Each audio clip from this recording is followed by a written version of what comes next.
and builds roads to a better future. At Spectrum, we're committed to delivering just that every single day. Because with the right connection, anything is possible. That's life unlimited. That's Spectrum. Tim Donnelly here for Zero Res. 2025 needs to start clean. Get all that dirt from 2024 out of your carpets, tiles, rugs, upholstery, every surface in your house. Because in 2025, we're starting Zero Resified. Biggest sale of the year. 3 rooms of carpets cleaned, starting at just $109, and take $100 off your air duct cleaning while you're at it. Offer is open through January 31st, so visit ZeroResRaleigh.com or call 919-995-0000. The new year is here. Time for change. Start a recession-resistant new career in the high-demand fields of IT, cybersecurity, and AI with My Computer Career in just months. Already in IT? Build your cybersecurity skills and prep for thousands of open positions employers nationwide are desperate to fill. Attend classes live online or on campus. Make this your year. Go to mycomputercareer.edu and take the free career evaluation today. That's mycomputercareer.edu. Financial aid is available to those who qualify, including the GI Bill. Prescriptions require an online consultation with a healthcare provider who will determine if appropriate. Restrictions apply. See website for details and important safety information. Subscription required. Price varies based on product and subscription plan. Hi, I'm Dr. Peter Stahl, board-certified urologist and senior vice president of men's sexual health at HIMSS. I've helped many guys with ED in my 12 years of practice. But now you can get world-class care for ED 100% online by going to hims.com. So what are you waiting for? To start your free online visit and find ED treatment at up to 95% off brand name prices, go to hims.com/joy. When you're high, you feel different. You think different, you talk different, you draw different, you listen to music different, but you probably knew that. Problem is, you also drive different, and not in a good way. That's why driving high is illegal everywhere. So if you're high, just don't drive. Make a plan to get a sober ride. Because if you feel different, you drive different. Brought to you by NHTSA and the Ad Council.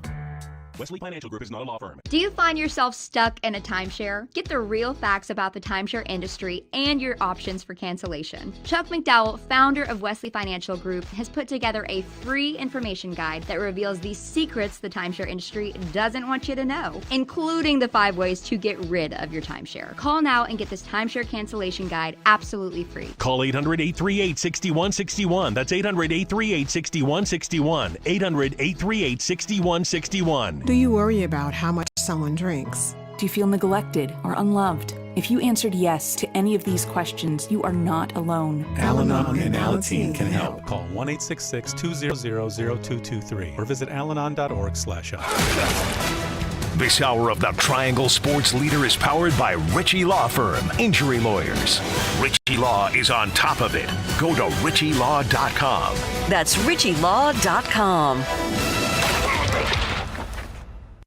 WCMC-FM HD1 Holly Springs. It's a tight formation. Thielen slot left. Tremble the tight end. Here's the snap. The fake to Boone. Young backpedals. Rolling to his right. He can run for it. He's got the 10. He's got the 5. Bryce into the end zone. And Carolina takes the lead. Count them.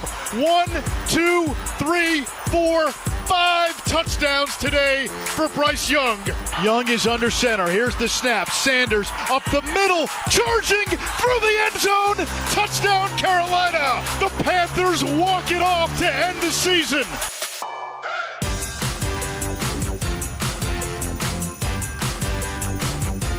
It's the Adam Gold Show. I am Adam Gold.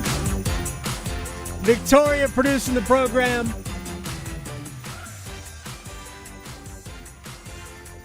Great way to finish for the Panthers, even if they do screw up draft position. I think they pick 8th now behind the Jets.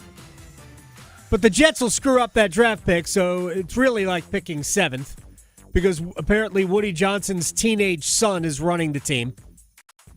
I wish I was even lying about that, but I don't. According to The Athletic and ESPN, yeah. The teenage kid of the 77-year-old owner, which in and of itself sounds odd to me.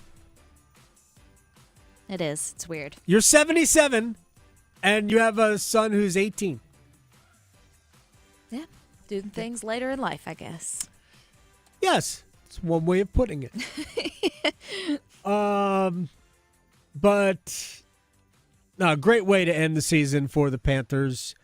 And aside from the win, and again, I've said this many, many times, I don't really have an emotional attachment to the team. I'm not a fan, but I am an interested observer and want Panthers fans to enjoy watching their team.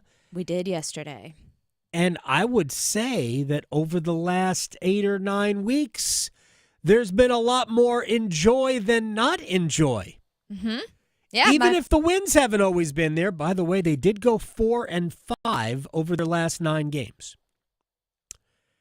There has been a lot more enjoy than not. And that is because it appears that they have a quarterback. And nobody would have thought this was possible after week 2. So I am not here to assign credit to anyone not named Bryce Young. He is to be commended for what he has accomplished in year 2 of the NFL after the way year 1 and the first 2 games of year 2 went.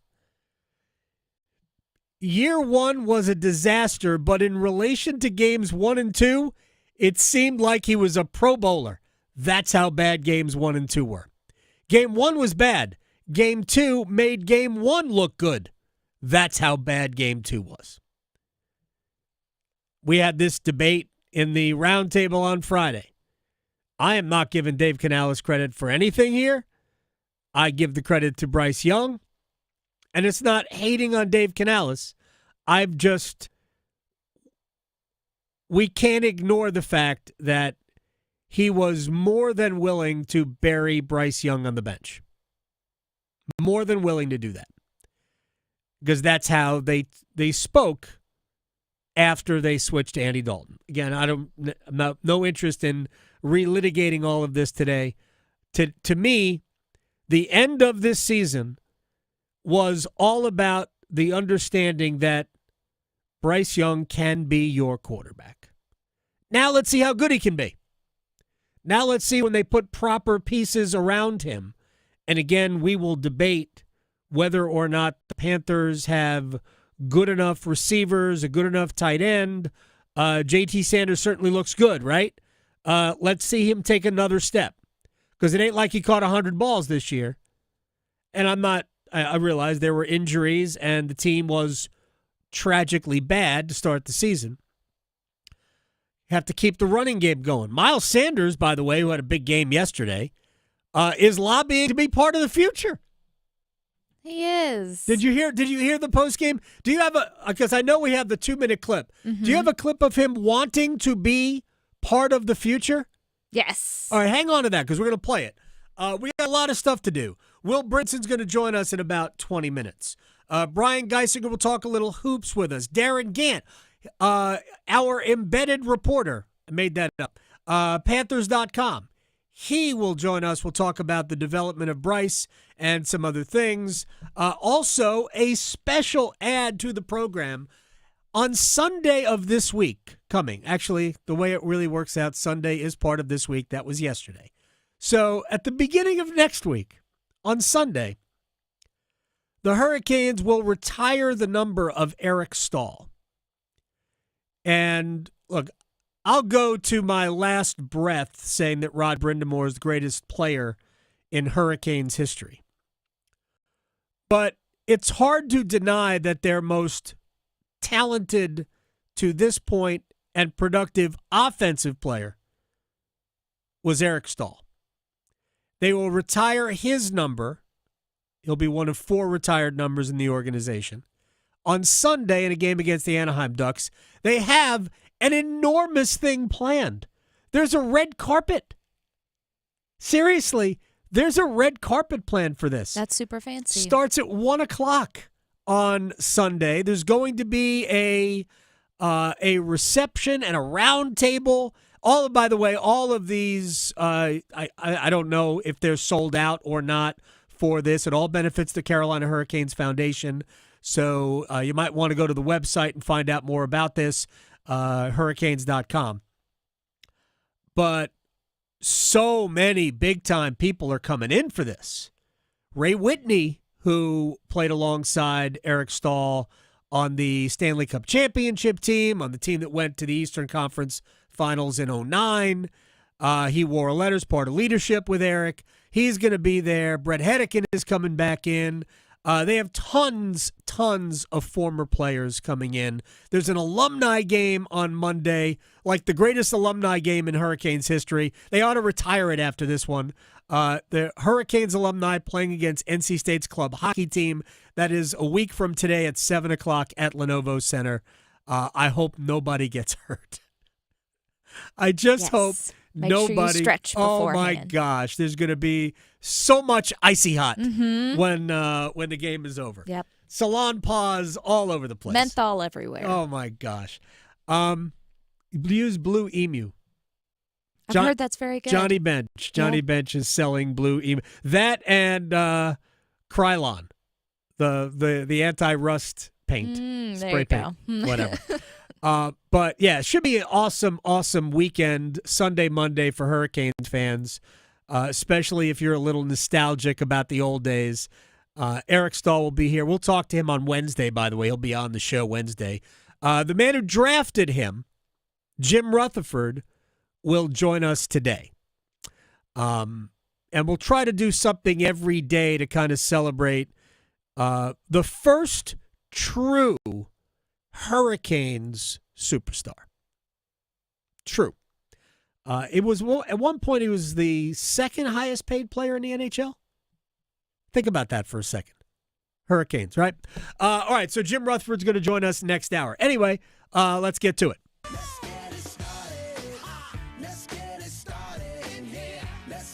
And we'll start with the Panthers, who beat the Falcons in overtime 44-38. So just in case you thought Atlanta would be like, man, we have to win this and maybe get a little good fortune game, the Buccaneers and the Saints were going on at the same time, and I believe at one point New Orleans might have had a lead. Yes, they did. By 10 points. I literally was not paying attention to anything on other things going on. We had a Hurricanes game. I had a youth soccer event. So we had a ton of other things going on in my world. Yeah. But I was keeping up with what Bryce was doing, and I have seen the throws. I have seen the touchdown pass to Tommy Tremble where Bryce went all Steph Curry and signaled touchdown before the ball was actually caught. Mm-hmm. Yep.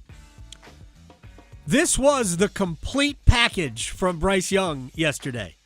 Hey, we can mess around and pretend that Atlanta was a good defense. I don't think they were. No. But Bryce wasn't doing this to any defense for a long time.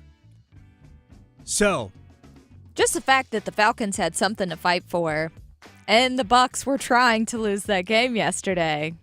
Falcons had something to fight for and got 44 hung on them. Mm-hmm. Bryce Young, 251 yards passing, another 24 on the ground, 5 total touchdowns, no turnovers. His total QBR, 94.3. That's out of 100. Mm-hmm. That's an A. It's hard. Yes, it's hard to get a better grade than that. Mm-hmm. He was spectacular, and he has been very good. Here's how he closed the season. In his last 9 games, that's where we pick it up from the New Orleans win, right? They won 2 games in a row, and this includes a very disappointing performance against the Dallas Cowboys, right? Yes. 4 wins, 5 losses. Again, who cares? They probably should have won more, to be honest, right? How many games? They should have won the overtime game with Tampa. Yes, right? and the Chiefs. They should have beat the Chiefs. They left the Chiefs a lot of time. Yeah. So, but Bryce Young did his job in those situations. 4 and 5, 61.4% pass completion. It's not awful. It's not amazing, because right now, if you're not about 65%, you're like, why isn't he completing more passes? So 61.4%, 209 yards on average. per game over those last 9 games. He didn't have too many big games, so it was pretty consistent. I think he was. I think the most was 298. He might have had a. Did he have a? Hold on, I'm looking at it right now. Did he have a 300-yard passing game in there? No. 298 was the high. He had a 263, a 298, a 219, a 203, 251, 209 on average. He had 217 yards rushing. He had 5 touchdowns. He lost 2 fumbles. So in that 9-game stretch, he had 5 turnovers in the 9 games, 3 interceptions, and 2 fumbles lost. It's not bad. I mean, he rallied from his first however many games it was as a pro. And I think he proved to a lot of people that he belongs in the league. I'll get back to Bryce in a second, but Miles Sanders had a big game yesterday. And Sanders said after the game his favorite play was the touchdown catch for Bryce Young. It does seem that Miles Sanders is a big fan of number 9, and Miles wants to be part of this going forward. Super cool. I'm just happy that he's playing this ball. He's playing like the has-been we saw in college. And, he did a lot of big things in this very stadium right here. I'm happy for him. He's probably the main one that knows what I've been through. I know what he's been through. We've had conversations, and I'm just happy that he's balling right now. And you see that smile hasn't got off his face. But, yeah, the receiving that throw from Bryce, I'm happy I got a touchdown from Bryce. So. He also said that he wants to be part of the future. I like Miles Sanders. He seems like a great pro. Yeah. He will not be. I just can't see them bringing him back. He's going to be a salary cap casualty, and he should go somewhere and he should get the most money he can for however much longer he's going to be in the NFL. It was a good game from him to put on tape that he can still offer something to an NFL team. I don't think it will be here. But I think what that illustrates to me is that Bryce resonates within that locker room. Because for Sanders, who definitely had a difficult stretch with the Panthers, for Sanders to present it like that, I think speaks volumes about Bryce Young. Yeah, he was super emotional in that interview. Yeah. You could tell. Yep, it was. It was very cool. But I wonder where all of the Panthers blew it with the draft pick people are. I wonder, because I said it at the time. It really doesn't matter who's better. It doesn't. It only matters, did you get somebody that can be your quarterback? That's the only thing that matters. Because we could go back over the course of ever and look at quarterbacks that were drafted in the first round, high draft picks. Let's just try to use an example here. Elway won a couple of Super Bowls in the same draft as Dan Marino. Jim Kelly was in that draft. Mm-hmm. So did Buffalo screw it up because Dan Marino was a better quarterback than Jim Kelly? I don't think so. I think Buffalo drafted a quarterback that they could use. John Elway was also in that draft, by the way, and John Elway won 2 Super Bowls. But if he won those very late in his career, so for the first 10 years, was Denver saying we screwed it up? Probably not. Yeah. Look, all you can do is draft the guy that you like and you think will be great. And it looks like Bryce Young at least has a chance. He's not great yet, but It looks like he has a chance to be great. Progress. This year, I think we would all agree, if we were being honest, C.J. Stroud took a step back. Didn't have the same dynamic players on the outside due to injury. Sophomore slump was a thing for a lot of guys. The whole team kind of took a step back based on expectations and all of that.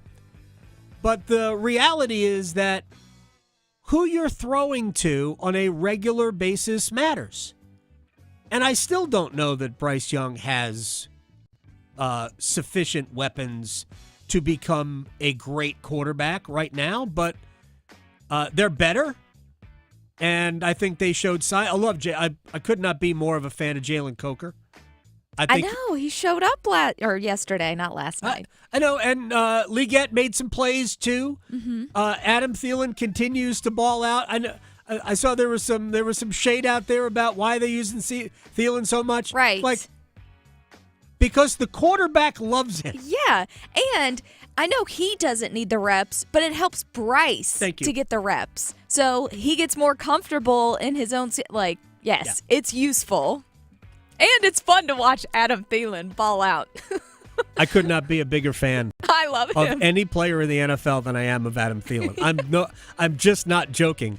I know. If I were the Panthers, I would consider an extension. Yeah. I'm just I know it sounds crazy. Just extend him by a year, maybe lessen the salary cap hit, but I feel like Adam Thielen is the Jordan Martinook for the Panthers.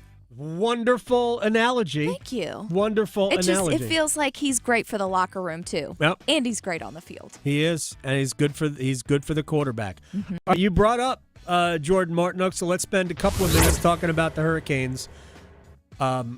Saturday was not great, right? No. Saturday's loss to the Wild was not good. I will say yesterday's win over the Penguins didn't start out well. I had enough of Kane's Twitter at one point yesterday and just said, you know what? I'm going to move the rest of this game over to Blue Sky because there seems to be a lot less, and there's a lot fewer people on Blue Sky. So this has a lot to do with it. There seemed to be a lot less dumb going on Blue Sky. But it was a me problem. I'm not blaming anybody but me. I just was in no mood to see fans check out. This team is cooked. They suck. Can we agree that the Canes suck? No. But here is my problem with it. Because if you watched the game, Pittsburgh led 2-0. They weren't outplaying Carolina, but they led 2-0. And if you watch the entirety of the first period, my read was, man, it sucks that Carolina's down 2-0. They had more scoring chances. They had the puck in front of Alex Nedeljkovic a lot more than it was in front of Dustin Tokarski. But we can't score. They scored twice. We had the first goal. Orlov and Kotkaniemi ran into each other, or skated into each other. I guess you're not running. They collided with one another. Orlov really the impetus for that. And a 3-on-1 went the other way. That was a goal. And then, Pittsburgh's got some good players, and one of their future Hall of Famers made a great play. And that was your 2-0. And it took 5 minutes for that to happen. And at that point, every time Carolina had a scoring chance and didn't score, it didn't register with anybody. I'm like, wait, they're not playing badly. They're just not scoring yet. Give it a minute. Then the second period happened, and they kicked Pittsburgh's beep. Mm-hmm. All over the place. They did give up a goal to get the game tied in the third period, but then Sebastian Aho decided he was going to stay on the ice for the duration in the overtime. The whole time. Literally, this is a true thing that happened during the overtime because Stahl won the faceoff and then got off the ice. Aho came on, Natchez came on, Burns got off. It's a 3-on-3 overtime. And so it was Aho probably jumped on 5 seconds into overtime. He scored the goal 90 seconds into overtime. So he was on the ice for a minute and a half. And at about the 80-second mark, I screamed in the booth. I don't know if Sebastian could hear me. Probably not. I screamed in the booth, why the heck is he still on the ice? Did you say it in Finnish? I should have. Yes. No, he wouldn't. He curses in English. He does. Right. Why the heck is he still on the ice? I might have used another term. And literally 2 seconds later, he scored. Yes. And I went, oh, that's why. That's why.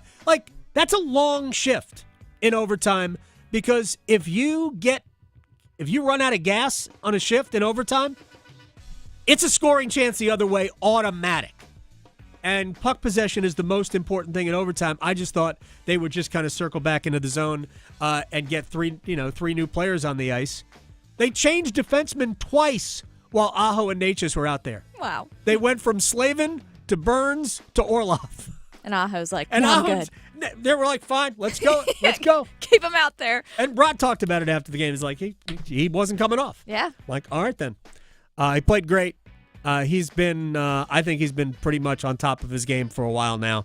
But, convince people of that. All right, we got a break. When we come back, Will Brinson. We'll talk a little bit about the Panthers. We'll go into the Black Monday firings. Gerard Mayo out. Doug Peterson out. There will be others. Will Mike McCarthy be back in Dallas? Will Rex Ryan be the next coach of the New York Jets? Isn't it kind of a slam dunk that Mike Vrabel is going to be the coach of the New England Patriots? I can't wait to watch the fake Rooney Rule show that they go through in New England when we all know they're going to hire Mike Vrabel. Right? I mean, Chicago could really use Vrabel, but he's probably going to the Patriots. Oh, it's not. Definitely not the Jets. Well, of course not. Even though he did the interview. It was just a trial run. I think he was just pretending. All right, Will Brinson joins us next. Serving it up hot and fresh every day. Adam Gold on the North Carolina Sports Network. It's bowl season. Listen for college football's best through January 20th. Every major bowl will be brought to you live. Touchdown! Travion Henderson, 66 yards, and the Rose Bowl route is on for the Ohio State Buckeyes. Bowl season on 99.9 The Fan and Buzz Sports is presented by Wilkinson Chevrolet Cadillac Buick GMC in Sanford, Amedios, and Roofworks. Homeowners, listen up. Did you know that 9 out of 10 borrowers get a better deal by calling Loan Pronto? Hey, it's Dennis Cox for Loan Pronto. The Fed has dropped rates again. The election is over, and Loan Pronto has APRs in the low fives for refis, debt consolidation, and purchase loans. If your current mortgage rate is over 6% or you are in process with another lender, don't settle. Call Loan Pronto now for a second opinion. Lock in a lower rate today and close in as little as 2 weeks, often with no appraisal. And if you act now, you won't make your first payment till February. This 5-minute call saves homeowners an average of $5,000. Lower rates and lower fees. Get your Loan Pronto rate quote instantly with no hard credit pull and no upfront fees like those other guys. Loan Pronto, call 919-381-1760 or loanpronto.com. 919-381-1760, loanpronto.com. Equal housing lender, NMLS 1661781, on approved credit, NMLSconsumeraccess.org. New year, new career. Discover a new role with the Wake County Public School System. We're hiring bus drivers and special education instructional assistants. When you join us, you'll enjoy an inspiring and rewarding role, providing safe school travel and personalized educational support to amazing students. We have new starting wages, competitive benefits, many ways to grow, and more. Lend your crucial skills to the next generation at Wake County Public School System. Apply now at careers.wcpss.net. This just in, hot off the bench press. Planet Fitness has added new strength equipment. Save $28 or more when you join today, and you can be one of the first to try it out. We're raising the bar with new benches, and our new hack squat will have you actually looking forward to leg day. Plus, we're still repping all of the best-in-class equipment we've always had, with most clubs open 24 hours, so you can work out your way on your time. So let's do this. Join Planet Fitness today and save $28 or more. Just $1 down, $15 a month, cancel anytime. Deal ends January 10th. See Home Club for details. As you go about your daily life, look closer. As you gather with family and friends, look closer. Right in your community, there are youth who don't have the home, warmth, and healing you have. So, look closer. Every year across America, a staggering 4.2 million youth are homeless or trafficked. Covenant House is the national leader providing safe housing for youth, 50 years strong. Tonight, 2,000 young people will sleep safely in a Covenant House bed. And tomorrow, they will wake up surrounded by love. Every youth who walks into Covenant House gets clean clothes, hot meals, medical care, and a safe place to sleep 24 hours a day, 7 days a week in sites across America to help them fulfill the great promise of their lives. So, look closer at Covenant House and help us fight youth homelessness. To help or get help, go to covenanthouse.org. What's better than one win? 3 wins. With Straight Savings, you keep your own phone, get one line for only $25 a month with real unlimited data, and get rewarded with a $200 phone credit after 12 months. It's a win-win-win. Head to Walmart or visit straighttalk.com today. Switch to Straight Talk. Less dollars, more sense. Straight Savings Plan enrollment requires compatible unlocked device and new line of service. Bonus device credit requires 12 months of active service. Offer ends if eligibility requirements are no longer met. Taxes and fees apply. For network management practices, see Straight Talk's terms and conditions. This is Adam Gold. Georgia needs Alabama to beat LSU right now. And Georgia fans are beside themselves thinking that they have to root for Alabama for anything. So, I mean, it's messy everywhere. The Adam Gold Show.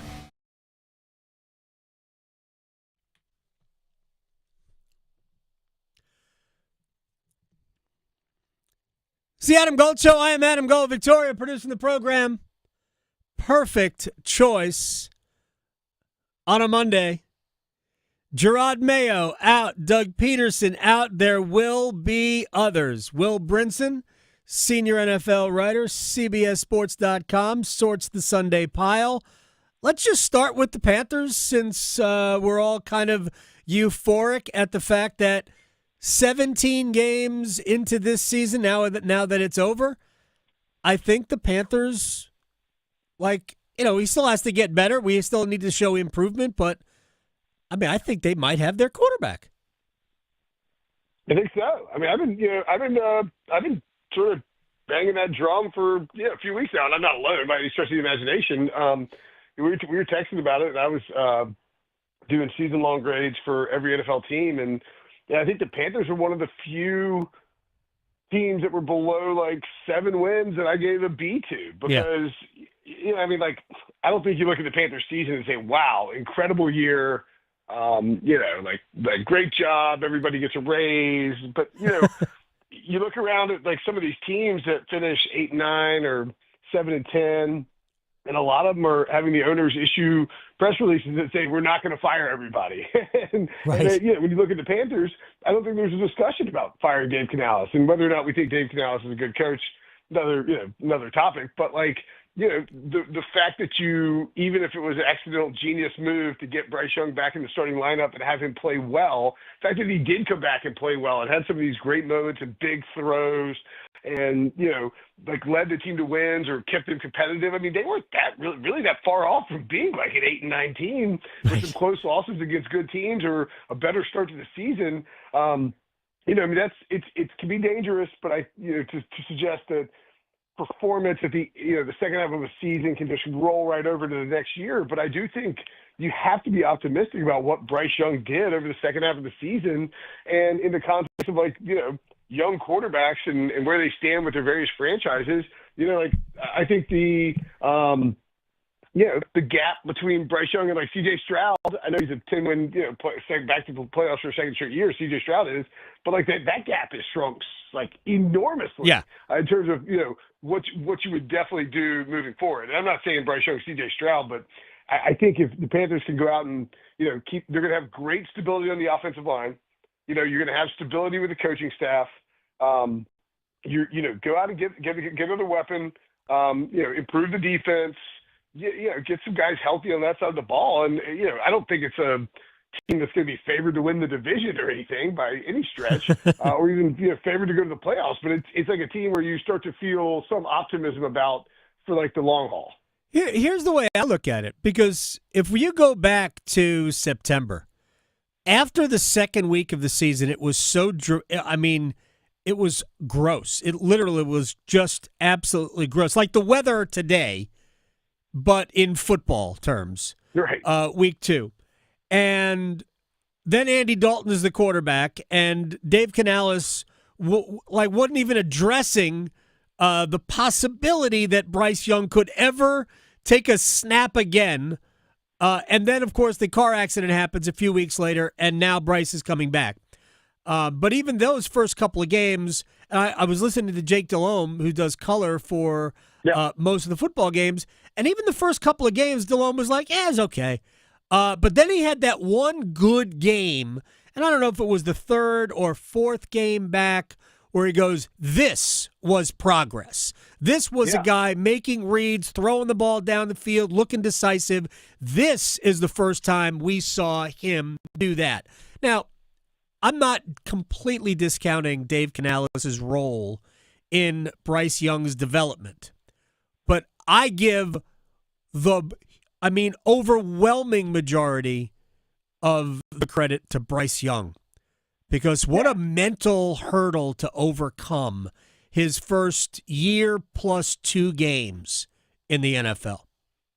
I mean, 2 games in when he was benched, 2 games into his second season when he's benched, and the former number 1 overall pick is sat down. I mean, it's over for him in Carolina. Yep. It is hard to imagine, where the franchise even go. I mean, this is how wild NFL seasons are, right? I mean, we're talking 3 months ago, 4 months ago, Forever. where, the general pervasive sentiment around Panthers fans was like, where does this franchise even go for the next 5 years?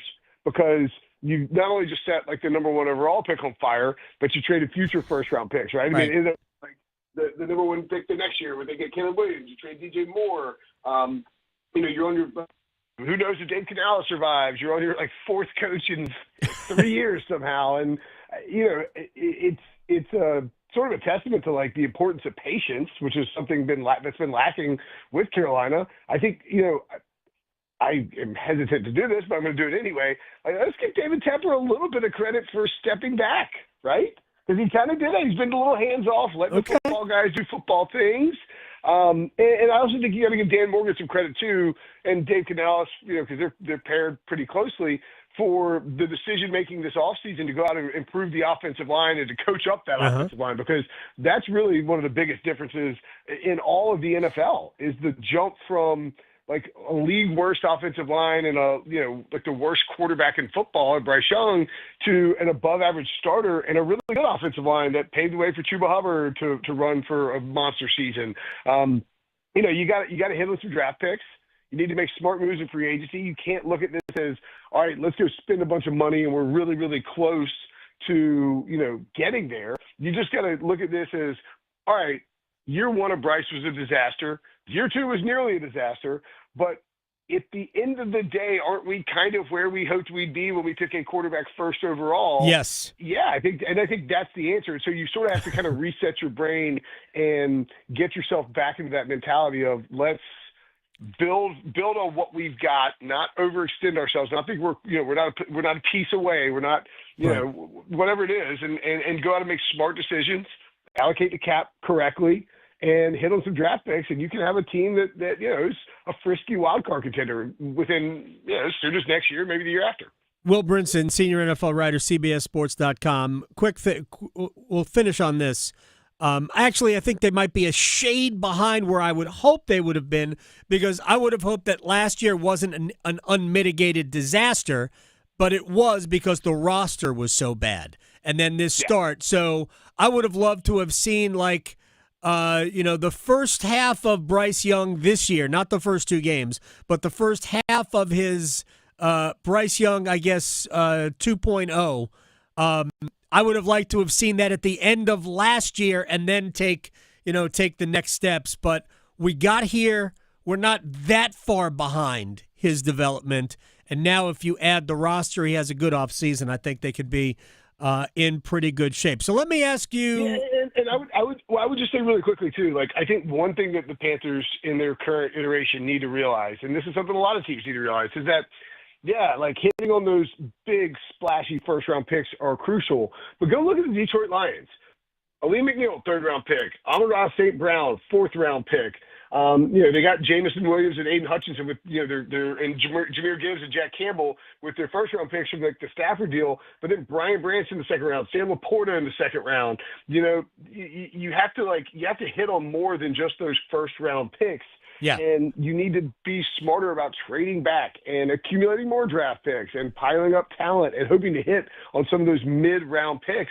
Like, you look back at the Matt Corral trade where they give up all the stuff to go get him in the third round and never plays a snap. Like, that's something that this franchise specifically needs to focus on, especially because they traded so many first-round picks to get Bryce Young. No question about it. You mentioned the Lions. I want to go there.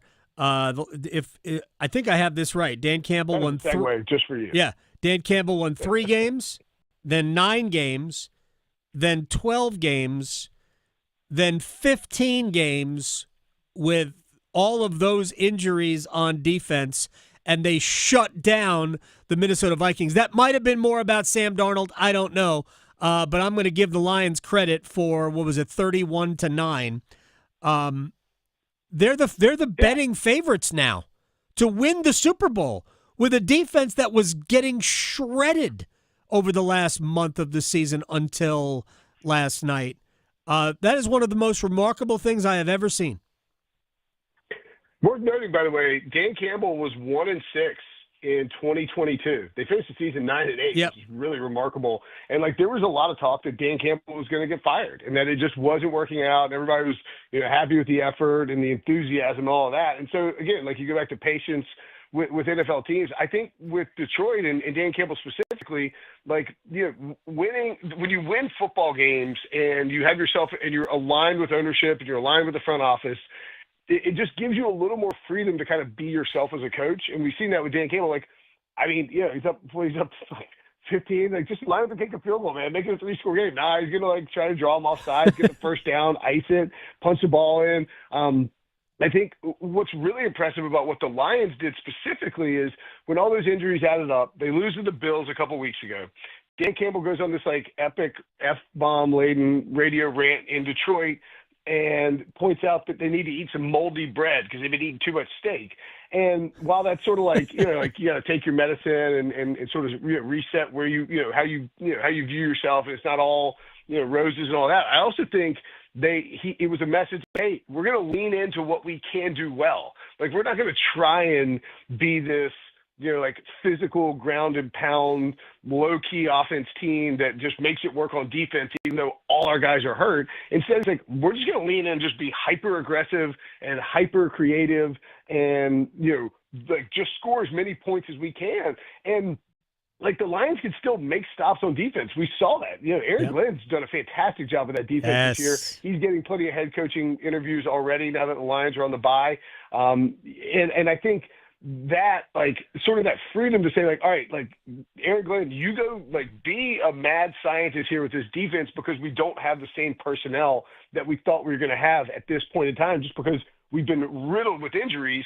And on the other side of the ball, we're just going to keep our foot on the gas and know that we have to outscore people. Everybody has to outscore people every week, but it's you have to score 30 plus to feel comfortable walking away from a game with a win. The Lions can do that with their offensive line with all of those weapons. They're going to get David Montgomery back, hopefully for the divisional round. They're only going to get better on offense, really, and which is crazy to think. And I think they probably should be the favorite. They're getting the bye. There's going to be a ton of chaos in the NFC, I think. You have multiple teams.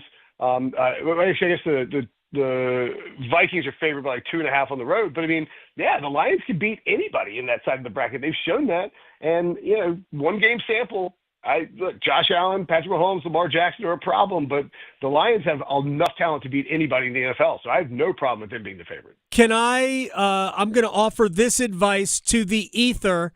And if you know anybody that can get it back to Aaron Glenn, please get it to him. Don't take the Jets job. Exactly. He is a former Jet. He was an original Jet, right? And a great great cornerback for the Jets. Don't do it, Aaron. You deserve better. Do not do it. He'll get mentioned. Rex Ryan is openly lobbying for that job. Part of me wants that to happen because, I like Rex, and I was pro-Rex when I was a Jets fan. I thought Rex Ryan was an excellent head football coach. He just had a bad quarterback, and then it unraveled when they couldn't cover for Mark Sanchez anymore. And he probably he was ended by the butt fumble. You couldn't come back from the butt fumble. But part of me thinks that they should just go to Rex for the comedic purposes only. But the best choice for any as good a head coach candidate as there is out there is Aaron Glenn. What he has done with that team over the years has been great, and he was a good defensive coordinator before then. I think Mike Vrabel is really interesting for a couple jobs. Well, it's one job. If he's not the coach of the Patriots at the start of next year, you won't be shocked? No, I will be shocked, but I just think he interviewed with the Jets. There's some I think the Patriots job is really interesting because in the statement after they fired Gerard Mayo on Sunday, Robert Kraft said Gerard Mayo got interview requests from other teams, and I was worried I'd lose him. And the Jets had just interviewed Mike Vrabel, and I wouldn't be surprised if that FOMO exists there, or Mike Vrabel took that interview simply to get the Patriots interested in him as a coach. Also, a little buzz about Mike Vrabel in Jacksonville and the possibility of that, just for whatever that's worth. Wait, hold on one second. Robert Kraft said that Gerard Mayo was getting this year, or was this is about last year? He was about getting last year. Okay. Because, I'm. Have you ever heard in a statement like that?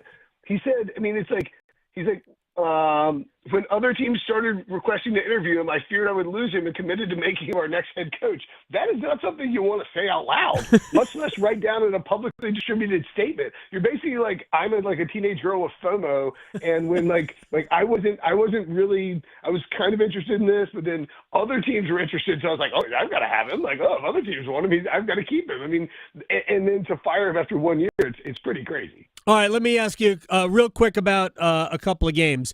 Steelers could not win at home over the Bengals. Bengals were never going to make the playoffs because the Broncos were always going to beat the Kansas City Chiefs mannequins.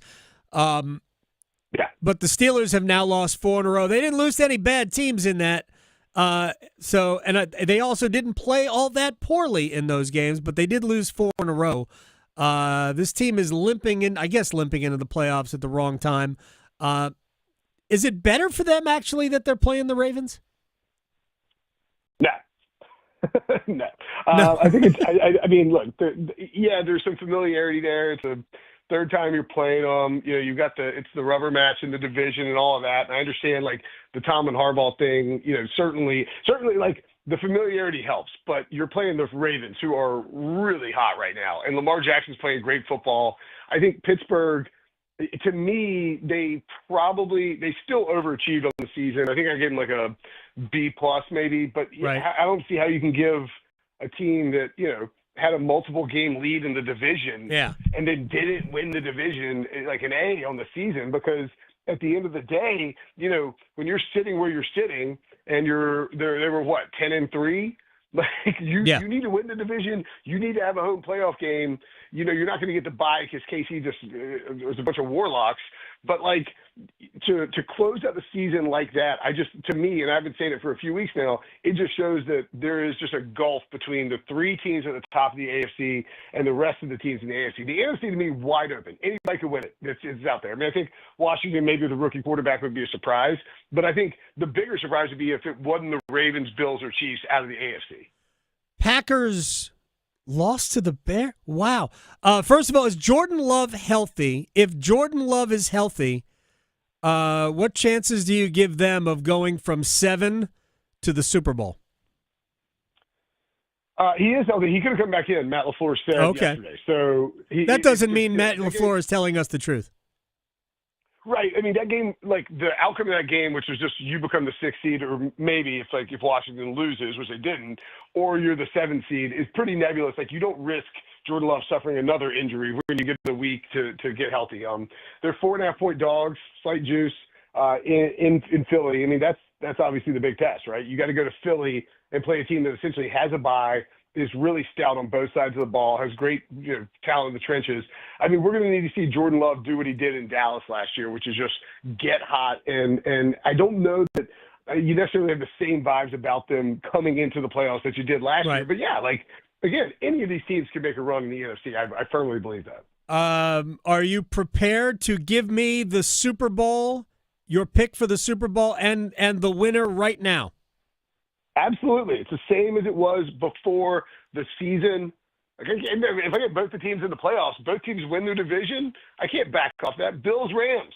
Matthew Stafford gets I do think like Bills-Lions is the best possible Super Bowl just because, neither team has a Super Bowl. They have NFL championships, not a Super Bowl. That matchup, like getting those fan bases in New Orleans would be insane. But I'll stick by my Bills over Rams preseason prediction since it's still alive. Will Brinson, at Will Brinson on Twitter, CBSSports.com, senior NFL writer. He sorts the Sunday pile. Thank you, sir. I appreciate your time. I'll talk to you later. All right, buddy. See you, man. You got it. All right, when we come back, one-timers, and then, speaking of hockey, the former president and general manager of the Carolina Hurricanes, now the president of the Vancouver Canucks, the man who drafted Eric Stahl, Jim Rutherford, will join us at the top of the hour. Serving it up hot and fresh every day. Adam Gold on the North Carolina Sports Network. It's okay not to be okay. Feelings of loneliness, anger, and worry are completely normal, and you're not alone. If you need help coping, call, text, or chat the free 988 Suicide and Crisis Lifeline. Someone is always there to talk, day or night. Together, we will find the care that works for you. Just call, text, or chat 988 anytime to talk to a trained counselor who will listen, provide support, and connect you to other resources that can help. Let's get through it together. Brought to you by the North Carolina Department of Health and Human Services. Oh, football fans, time to buckle up because for the first time ever, 5 straight days of playoff football in college and pro, FanDuel celebrating with the great playoff payoff. I love that. Adam Gold here from my friends at FanDuel, America's #1 sports book, and that is a no-sweat same-game parlay every day for all 5 days. With a no-sweat same-game parlay, you can combine your bets from the same game for a chance at even bigger winnings. If it doesn't hit, you'll get your bonus bets back. FanDuel.com/AGS. Be a part of it. FanDuel.com/AGS and have fun. 21 and over and present in North Carolina. Opt-in required. Minimum 3-leg parlay required. Refund issued as non-withdrawable bonus bets that expire 7 days after receipt. Max refund $5 unless otherwise specified. Restrictions apply. See terms at sportbook.fanduel.com. Gambling problem? Call 877-718-5543 or visit morethanagame.nc.gov. Did you know that since you have public power, your electricity is operated and controlled by people in your community, not by a for-profit investor-owned company? These local folks are directly accountable to you. They don't answer to shareholders. They make decisions for the good of your community. What's more, your public power provider invests in your community, providing jobs and supporting your local economy. Local people working together to meet local needs. That's public power. Learn more at electricities.com. The North Carolina Department of Health and Human Services is looking for people age 21 or older to volunteer in long-term care facilities. Community Advisory Committee volunteers help residents and their families advocate for the needs of individuals living in long-term care facilities, such as nursing homes, assisted living facilities, and family care homes. Volunteers must complete orientation and training to become designated and certified representatives of the Long-Term Care Ombudsman Program. Visit ncdhhs.gov/aging to find your county's ombudsman. As fall championships begin, the Governor's Highway Safety Program would like to remind you to buckle your seatbelt when traveling home from today's events. Whether you're driving out of town or across town this holiday season, wearing a seatbelt is your best defense against injury or death in a crash. During the busiest time of travel, prioritize your safety and buckle up. Every seat, every time. And remember, click it or ticket. It's the law. This message brought to you by the North Carolina High School Athletic Association and the Governor's Highway Safety Program. Healthcare.gov has plans for health because you have plans for life. All plans cover doctor visits and emergency care to keep you and your family running strong. All plans cover hospital stays and prescriptions so you can have peace of mind. Visit healthcare.gov to explore health plans from the brands you know. 4 out of 5 customers can find a health plan for $10 or less per month with financial help. Healthcare.gov is here for you. Final deadline to enroll is January 15th. Paid for by the U.S. Department of Health and Human Services. AARP is working hard to make sure people in North Carolina are getting the most out of life. Whether it's helping you stay healthy, save more money, care for loved ones, or simply have some fun, AARP is making a difference in communities across the state. You have a wise friend and fierce defender with AARP. Learn more about progress being made for older adults in the state by listening to AARP Without Limits. You can find the latest episodes of AARP Without Limits wherever you listen to your podcasts. This is Adam Gold. We don't need Al Roker in a suit doing yoga. No. And Al, to his credit, recognized that and said, you know what? I am not getting into Warrior 2. I'm stopping at Downward Dog. There will be no, he didn't get to that. Like, heck no. The Adam Gold Show.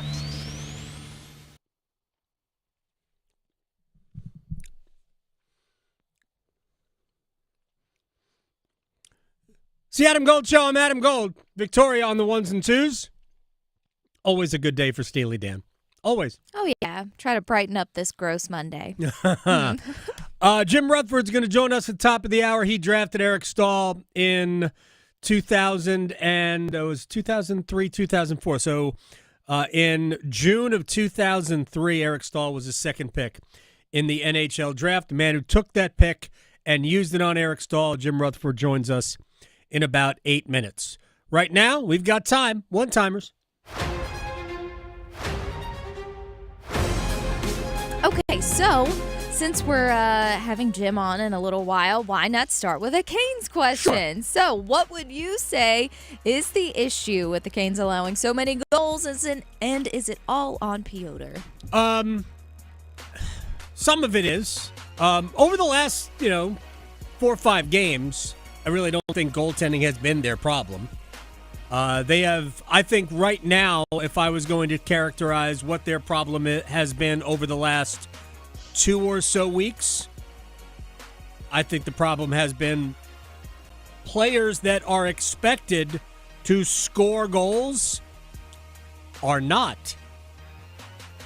So Seth Jarvis had 2 yesterday, but if Jarvis finishes either grade A scoring chance in the first period on Saturday night, I do wonder if the game against the Wild turns out differently. Sebastian Aho set him up twice, and he didn't finish either one. If he finishes one of them, and it's a 1-1 hockey game going to the second period, how much different is the rest of the game? Carolina continues to chase the game, then you give up a goal, and it's 2-0. It just becomes that much more difficult. So right now, their problem is scoring. Necas hasn't beaten a goaltender in 14 games. 9 games now for Svechnikov without a goal. So those guys need to score. When they do, I think the rest of Carolina will come back. And then the bigger picture is goaltending's an issue. Yes. That's the bigger picture. But right now, the issue is they need their best guys scoring. Very true. Well, going to my Carolina Panthers. Oh, I'm so excited, even though they did ruin their draft pick a little bit. But that's okay. Fine. We saw the Bryce we all wanted to see and knew was in there. So what should the Carolina Panthers do with Andy Dalton next season? Bring him back as a backup. He ain't going to start anywhere. No. So let him come back. A long time ago, I came up with this phrase. And I've used it for Derek Anderson. You remember Derek Anderson? Mm-hmm. A franchise backup. That's what Andy Dalton can be to you. He can be your franchise backup quarterback. I know he can come in and get us out of a game, maybe even win another game or 2.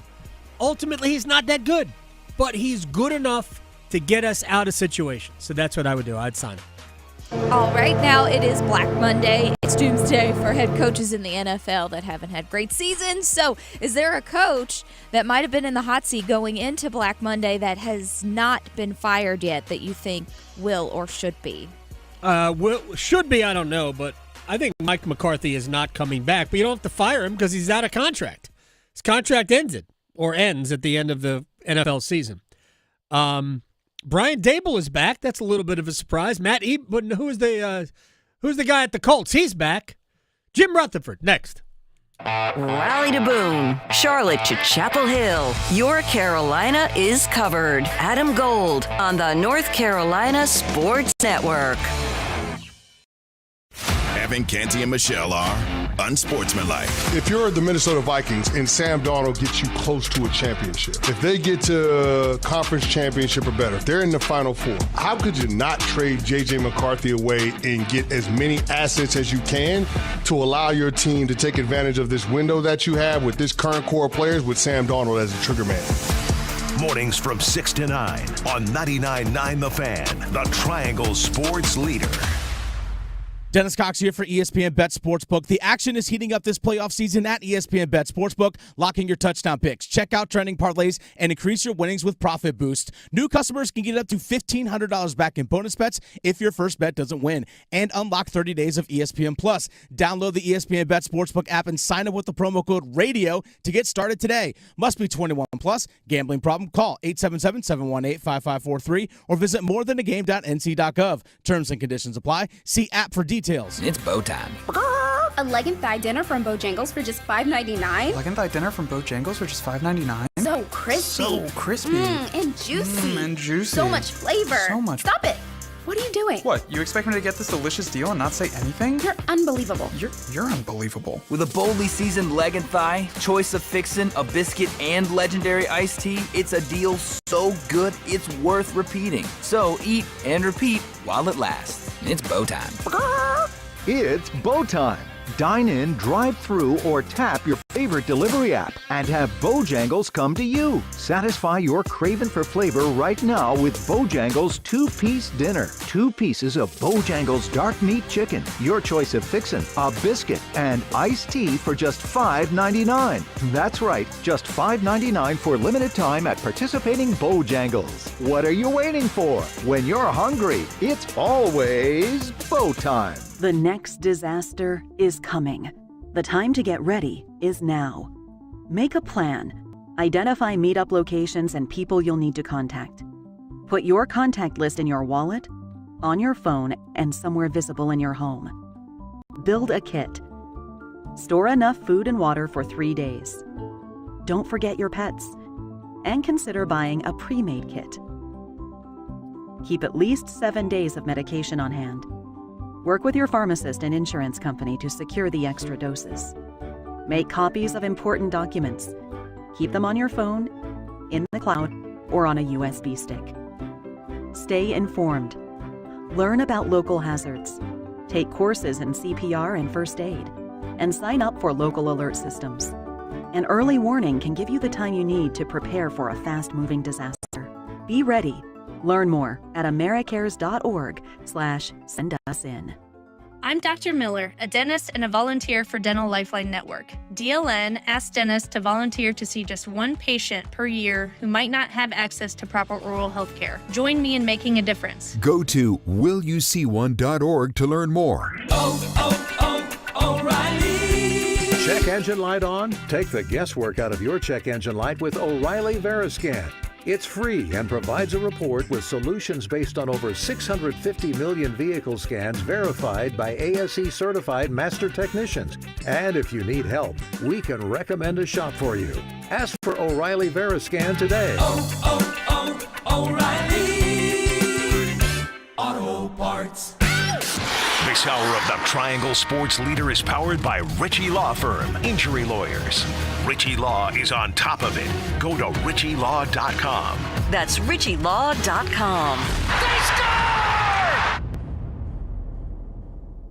WCMC HD1 Holly Springs. Take us with you on the radio, Instagram, TikTok, Alexa, and YouTube. 99.9 The Fan, the Triangle Sports Leader.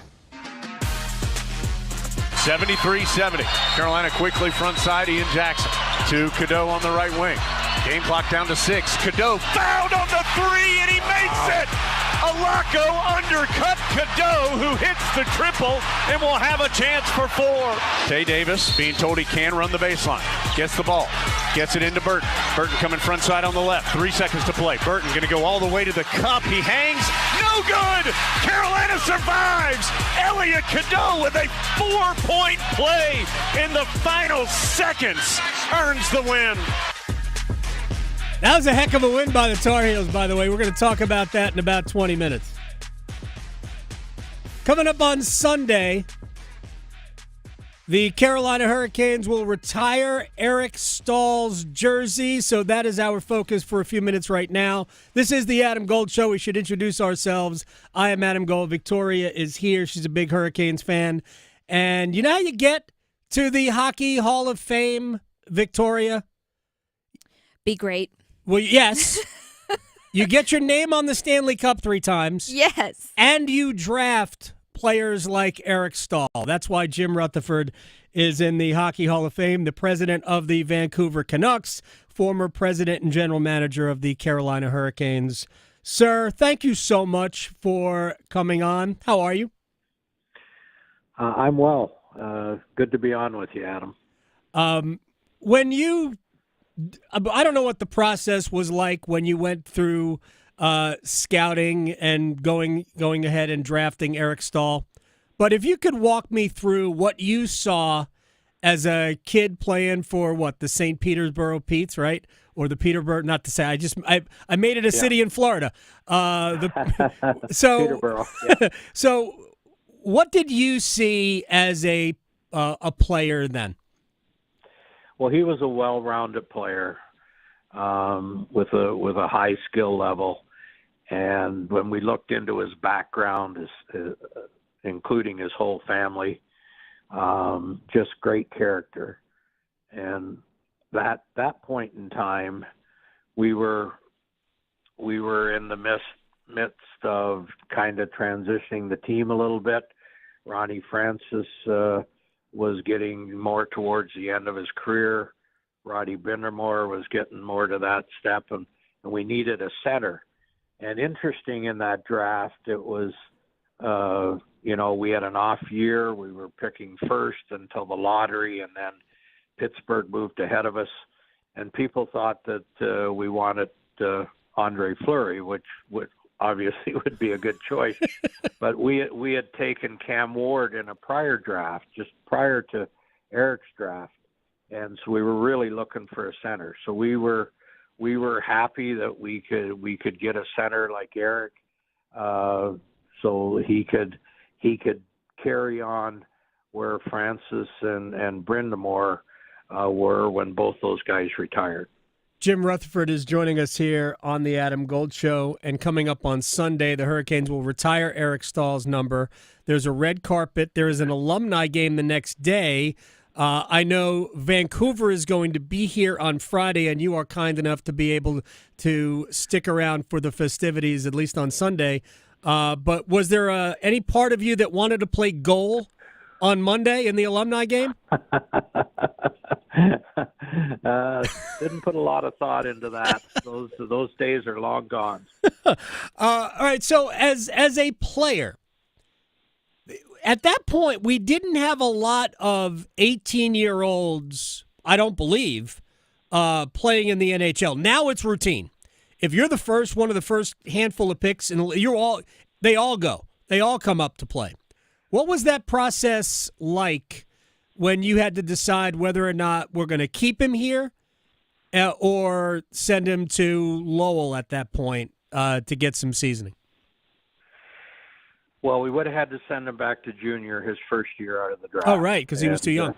And he had a really good camp. The camp we were hoping for. He certainly showed that he'd be able to play in the league. And then, of course, in his second year, we had the work stoppage, and the league didn't play. And what I really admired about Eric was he didn't want to sit out a year. So he went to the minors and played for a year during the work stoppage year. And it was so good for him, so good for any players that did that, because the following year when he came back, he had I believe his best point total. Mm-hmm. I believe he had 100 points that year coming out of the work stoppage. And it was also the year we won the Stanley Cup. Yeah, he was pretty great in that year. No Hurricane has ever had a 100-point season. Just him. He's the one that has had a 100-point season. Now, did you consider at any point when you scouted Eric, did you consider drafting Henry and Linda Stahl, his parents, judging from Mark and Jordan also having their careers? Well, once you draft one of the players, you draft the parents.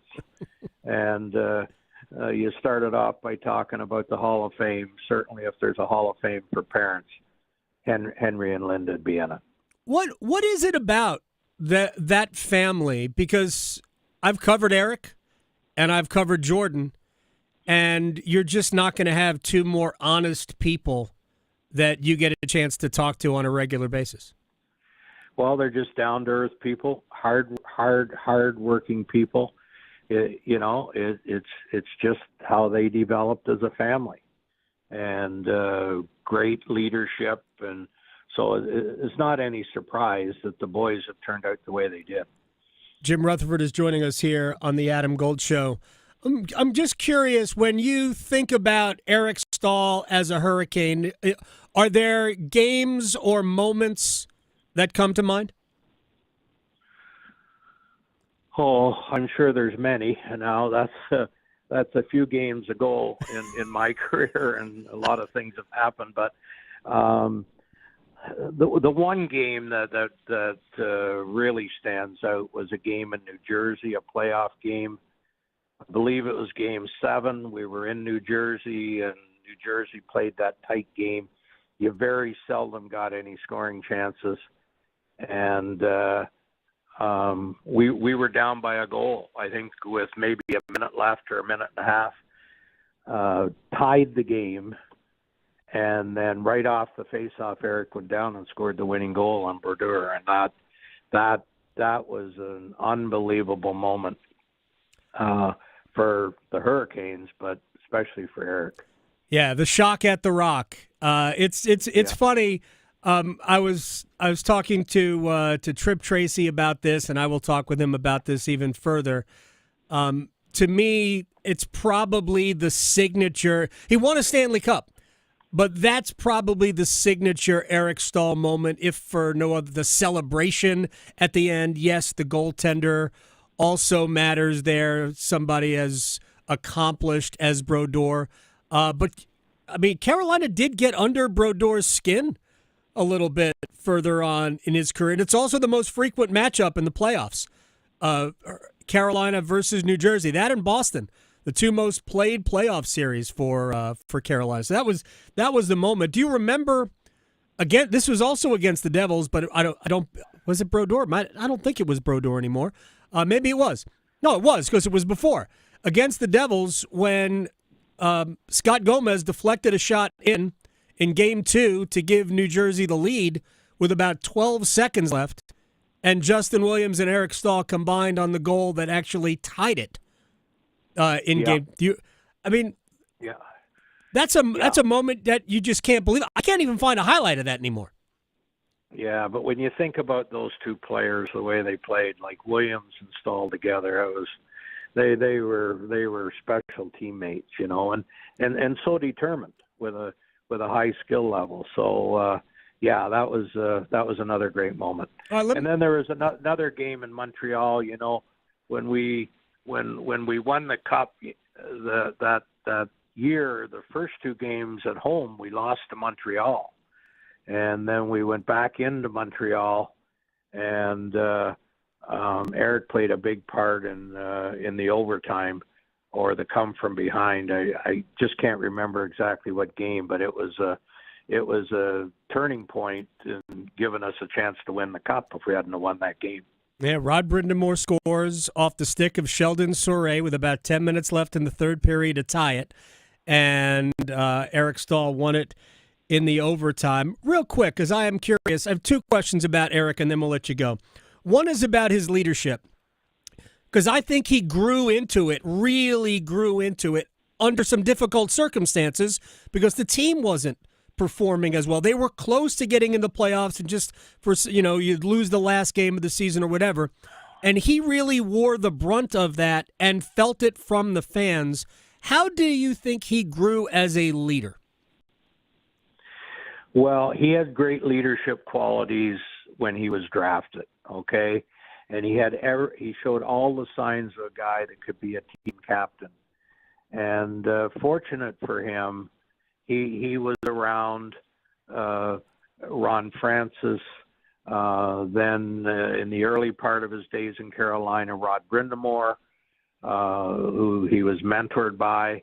And then late in Roddy's career, Eric took over the captaincy, and part of the reason for that was that he could start being the captain with Roddy right there to take him through step by step.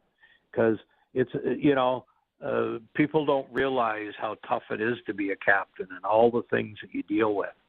But he grew into that, but which we knew he would.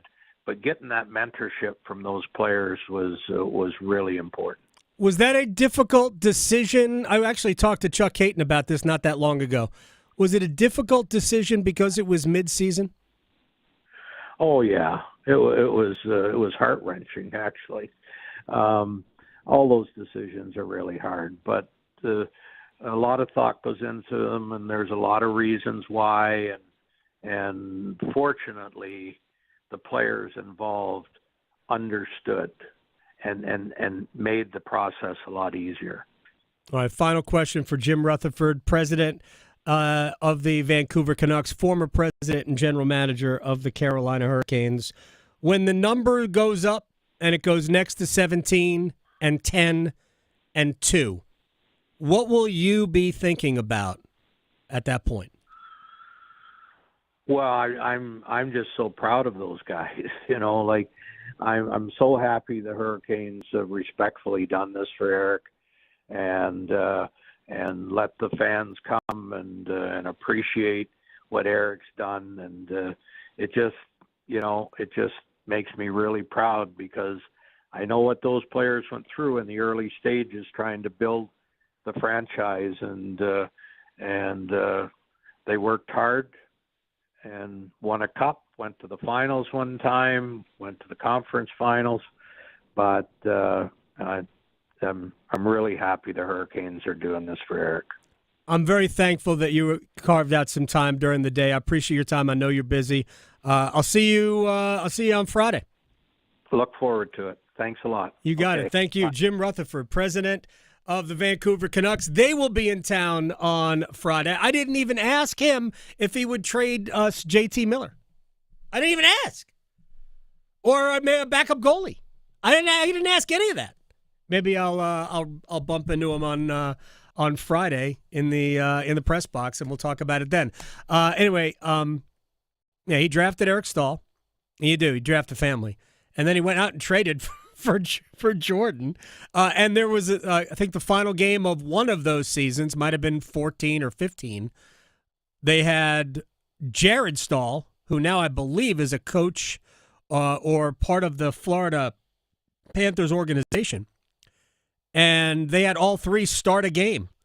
Jordan Staal, Eric Staal, and Jared Staal. All Staal starting lineup. Not quite the Stasnys, but pretty good. All right, we'll take a break. When we come back, we will talk with Brian Geisinger about North Carolina's incredible comeback win at Notre Dame. I realize they were ahead for a good chunk of the game, but that was a comeback win, and an improbable one at that. And we'll discuss how and what they can build on from it. Next. Raleigh to Boone, Charlotte to Chapel Hill. Your Carolina is covered. Adam Gold on the North Carolina Sports Network. It's bowl season. Happy New Year! Listen for college football's best through January 20th. Every major bowl will be brought to you live. A 58-yard touchdown sprint for Nick Singleton, and that may just do it tonight. Penn State 30, Boise State 14. Bowl season on 99.9 The Fan and Buzz Sports is presented by Wake Med, Sammy's Tap and Grill, and Roofworks. Hi, it's Adam Gold from my friend Gordon Miller, Miller Lending, Kildare Farm Road in Cary, and I resolved, we're all making New Year's resolutions, right? I resolved to never pay closing costs again. Wait a second. I haven't paid closing costs in a quarter of a century. I met Gordon Miller in 1999. I have had 11 mortgages with Miller Lending. 11 have never paid a dime in closing costs. I estimate that I have saved myself about $50,000. Wouldn't you like to save $50,000? Wouldn't you like to refinance free of charge when the rates drop, and they will this year, and lower your monthly payment while at the same time saving thousands of dollars? Last time I refinanced with Miller Lending, saved $320 a month on my mortgage. MillerLending.com. Miller Lending on Kildare Farm Road in Cary, an equal housing lender, NMLS ID 2502146. It's the new year. Time to make a positive change in your life. I went to My Computer Career because I needed job security. Because I wanted a career in cybersecurity. I went to My Computer Career because IT jobs are everywhere. My old job was going nowhere. I went because I didn't want college loans for the rest of my life. Because I wanted a career for the rest of my life. Go to mycomputercareer.edu and take the free career evaluation today. Financial aid available for qualified students, including the GI Bill. 529 college savings plans accepted. Not available in Washington State. Are you in charge of running the building maintenance plays at your workplace? If you're facing roofing issues, you gotta get RoofWorks into the game. Hi, this is Holly with RoofWorks. You can count on us to be your MVP when it comes to taking care of your commercial building roof. We handle leaky roof repair, coatings, total replacements, upfits, and we even do commercial gutters. Let us show you what a valuable addition we are to your building maintenance team. Contact us today online at roofworks.com. That's roof, WERKS.com. While serving in Vietnam, a grenade took my ability to see. Today, I'm a sculptor. Now, my fingers are my eyes. I'm Michael Naranjo. As a veteran, I know the challenges of life can be great. In my art, turning a lump of clay into something beautiful, that is worth doing. Life is like that. We each must use what we can to make things better. DAV helps veterans like Michael get the benefits they've earned. They help more than 1 million veterans every year in life-changing ways. Now, I show others how they can create something with their own hands. I know it can do a lot of good. With support from DAV, more veterans can shape their lives into a thing of beauty. My victory is bringing beauty into the world. Michael Naranjo, may your victories inspire many more. Support more victories for veterans. Go to DAV.org. The smarter way to clean your floors. It's time to make the Swiffer Power Mop. Introducing the new Swiffer Power Mop, the all-in-one tool that gives you a mop and bucket clean in half the time. The solution's built right in, so no heavy bucket, and the pad has hundreds of scrubbing strips to get deep into grout. Don't mop harder, mop smarter. Swiffer Power Mop. Swiffer Power Mop. This is Adam Gold. Home runs are homers, not dingers, not jacks, not bombs. Can I use tater? I know. Can we say going yard? Oh, yes. Right? If we can't exaggerate, if we can't use colorful, flowery metaphors and descriptions, why are we here? The Adam Gold Show.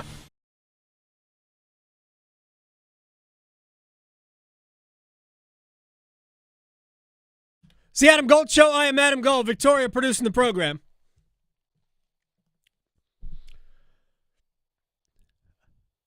I made an editorial decision last week that coming out of a weekend of college basketball, I thought better to analyze and discuss what happened with Brian Geisinger than just go more generic on a Friday. So this is what we're doing now. We're going to do Brian on Mondays. So if you are a fan of Brian's basketball brain, as you should also get the Substack, Splitting the Action. Or is it I think it's Split the Action. I don't know. I'm dumb. But Brian joins us for the first Monday so far. How are you, my man? I'm good, Gold. You're not dumb. Yeah. Happy New Year to everyone. Yeah, just I'm forgetful. All right, let's. I want to dig into the Tar Heels and the win over Notre Dame. I know they had a double-digit lead for a fair amount of that game early, but they were down and out. And Notre Dame has the ball, roughly 30 seconds left, and their best player, Burton's got the ball, picks up his dribble underneath the basket. All I could think of was, you're going to call timeout, right? Mm-hmm. And he doesn't, and he ends up trying to make a play, and he turns it over. And that opened the door. But then Elliot Cadeau bashed it down. Known sharpshooter, Elliot Cadeau. Right. It wasn't even just that, right? It was the driving layup. So he had 10 points in the game. 6 of them came in the last 30 seconds. So to me, Carolina needed a win. But did anybody need a series of big plays more than Elliot Cadeau? I don't think so. I mean, everyone on NC State's roster, maybe. Yes. Notwithstanding. But, if we're isolating for non-Wolfpack teams in the triangle, then, I think Cadeau is probably at the top of the list. I mean, at some point, you'd like to see RJ Davis get going from deep. I remain confident that he's going to find water eventually. Right. Still hard to believe. He missed all 3 of his attempts this weekend. Still hard to believe he's under 30% deep. Yeah, Cadeau needed it, and in part because UNC obviously has several very good guards on this roster. Ian Jackson's been playing out of his mind the last handful of games, but he's the best passer they have, and he's also a good driver, and he's creative, and he can orchestrate a few different modes of their offense. So they absolutely need him. And just sort of given the lack of interior punch, at least as it pertains to the center position, they need to squeeze as much out of the guards and Drake Powell as they possibly can. And so having Cadeau ready to roll, or hopefully ready to roll, is a really significant deal for them. So, UNC got a little bit of bad luck too, because obviously Marcus Burton missed basically 2 months of action, and then he comes back and he played great, a couple of turnovers, but including that bad one late. But that was a little bit of a bad luck draw there from UNC to get Notre Dame the day Burton comes back. But good for Cadeau.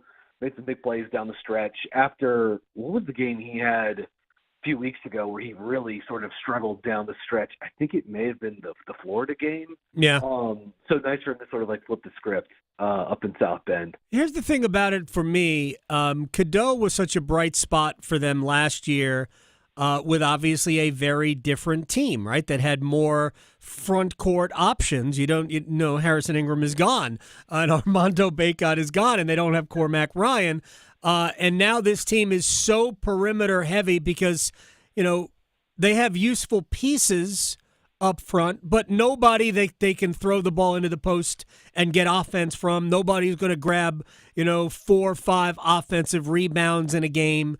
Then you add to that the fact that RJ Davis hasn't found his jumper at this point of the season. We're pretty much halfway through. It's going to happen at some point. I agree. I'm not going to say I'm not worried, but I won't be surprised if Davis makes 45% of his three-pointers the rest of the way. But it's getting pretty late. Sometimes the cake gets baked. But Cadeau, to me, had been wearing the frustrations of poor play more than any other player on their roster. It almost like he gets down on himself or gets frustrated with the game, and then he becomes almost unplayable. So I think that something like this is so good. If they can get the best out of him, and he made 2 out of 3 threes, I can't even explain the final play. I can't explain fouling him. Yeah. I mean, let him shoot it. It's also this is the flip side of as amazing as it is to get to play at places like Duke and UNC. The part of the fishbowl sort of flip side component of it is if you are struggling, or even if you just make 1 to 3 mistakes in pressure packed situations and games that everyone's watching, it can be tough. It's different playing at UNC or Duke than it is playing at even Clemson. Another good ACC team that's only a couple of hours from here. But it may as well be and people, obviously, people. There's a ton of interest around the basketball program. I don't even mean to diminish Clemson. They're very good this year too. But it's just we talk and discuss and think about these things in the state of North Carolina at a slightly different level. So it's got to be amazingly fun to play for these teams. But yeah, if things aren't going perfect, then it certainly can be tough. And there was the video, I guess, that went, I don't know, maybe not viral, but there was certainly video that was being shared around on social media after the Florida game of Cadeau. And yeah, you could see he was understandably upset. And that's why it's good to see him again, sort of put it in the other direction against Notre Dame. Big win. Notre Dame's a good team. Good defense, good coach, and never you don't ever want to complain about road wins in ACC play.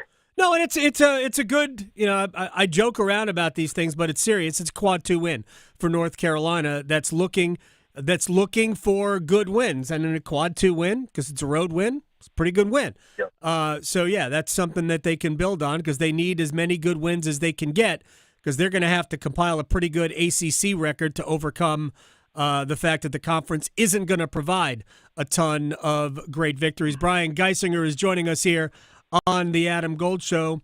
We talked to Seth Greenberg on Friday, and I asked him about the quality of the league. He goes, it's really hard. And he mentioned guys like Burton, who hadn't played, Mike James at NC State, who hasn't yet gotten on the court. So where are the Wolfpack? And I know it was another tough one. Where are the Wolfpack at this point? And are we seeing, do you see signs that we can point to that, they can get James back, and maybe this guy gets going, they could actually put something together?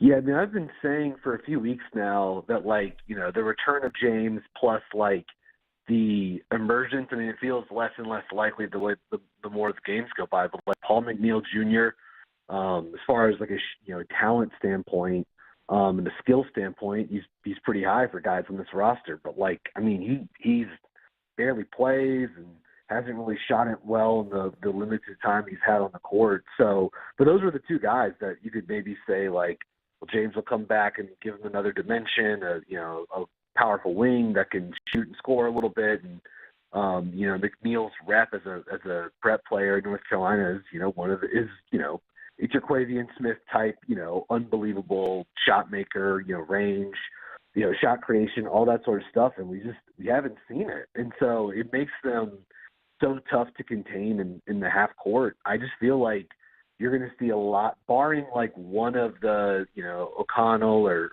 Taylor, really getting going from deep, which at this point, I think they're kind of shooting what you would expect them to.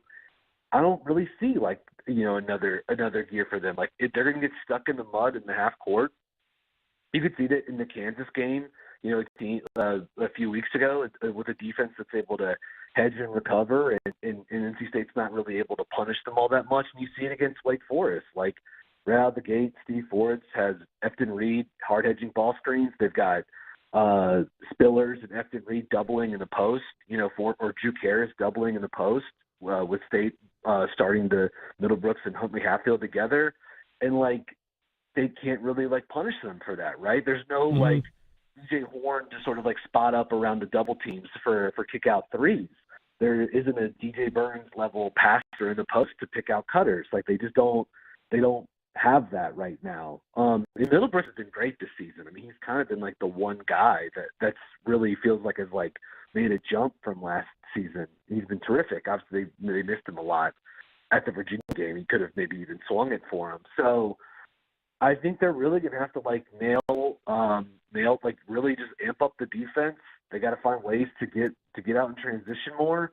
And I know it's not as easy as just pushing a button.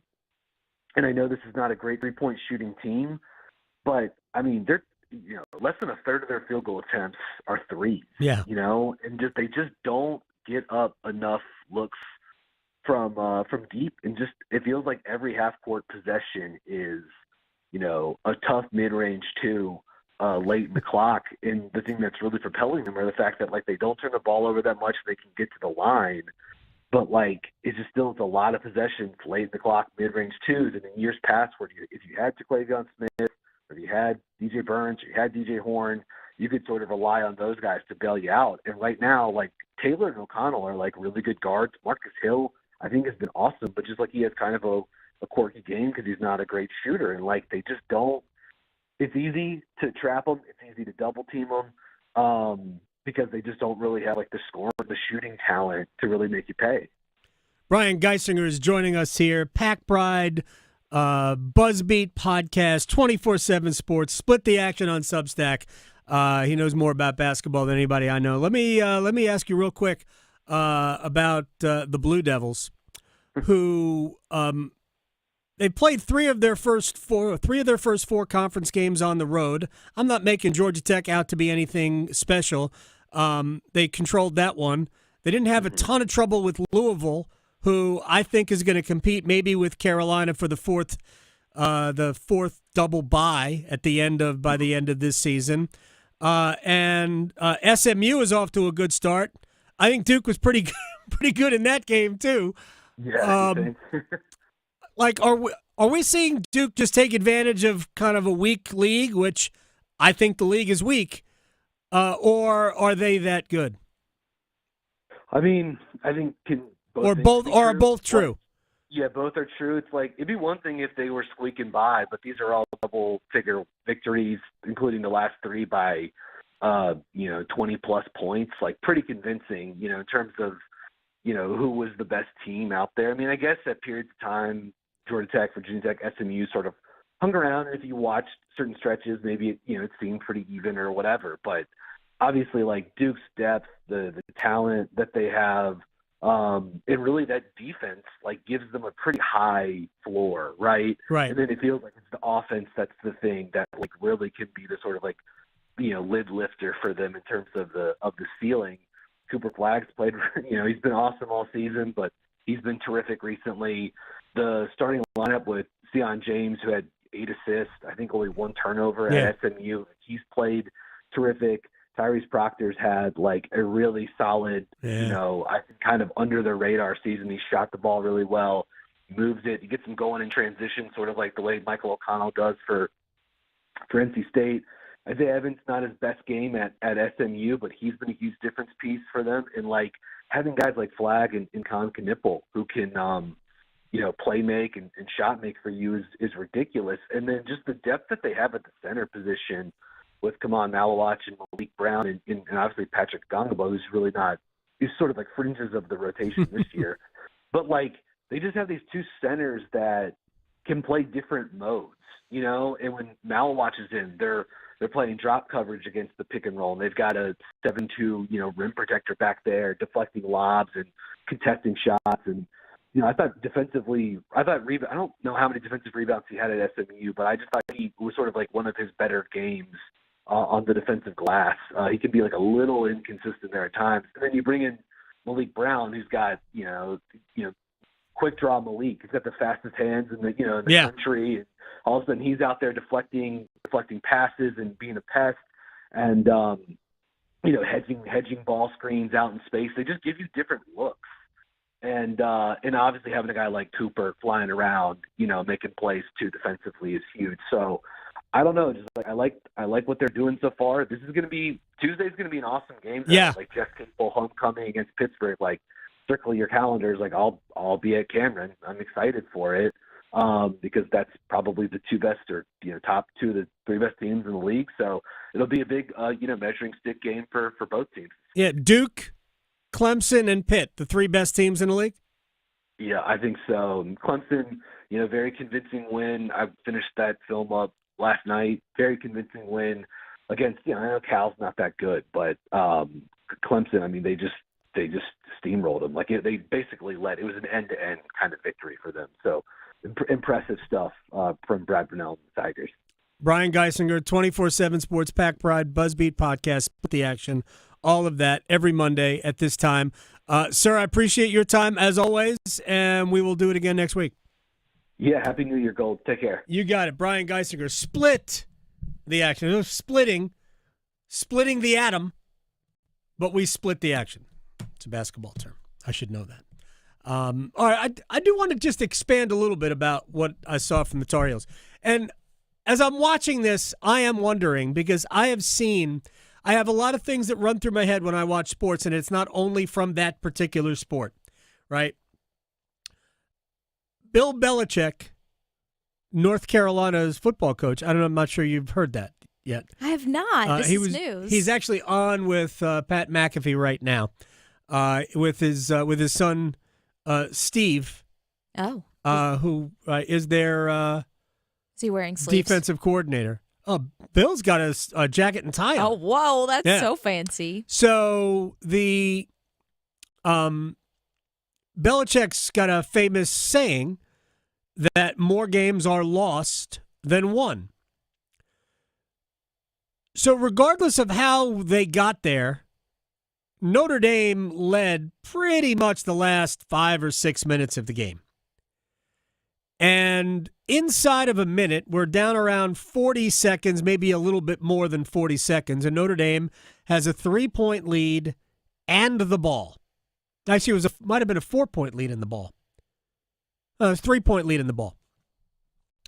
And Burton, their best player, drives it into the lane, and I believe it was Jalen Washington that was there defending him, and he shut the drive down.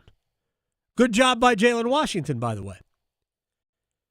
But Burton, with 2 timeouts left, and now we are right about at 30 seconds, with 2 timeouts left, rather than call one of them, remember they've got the ball with a 3-point lead, tries to make a play and turns it over.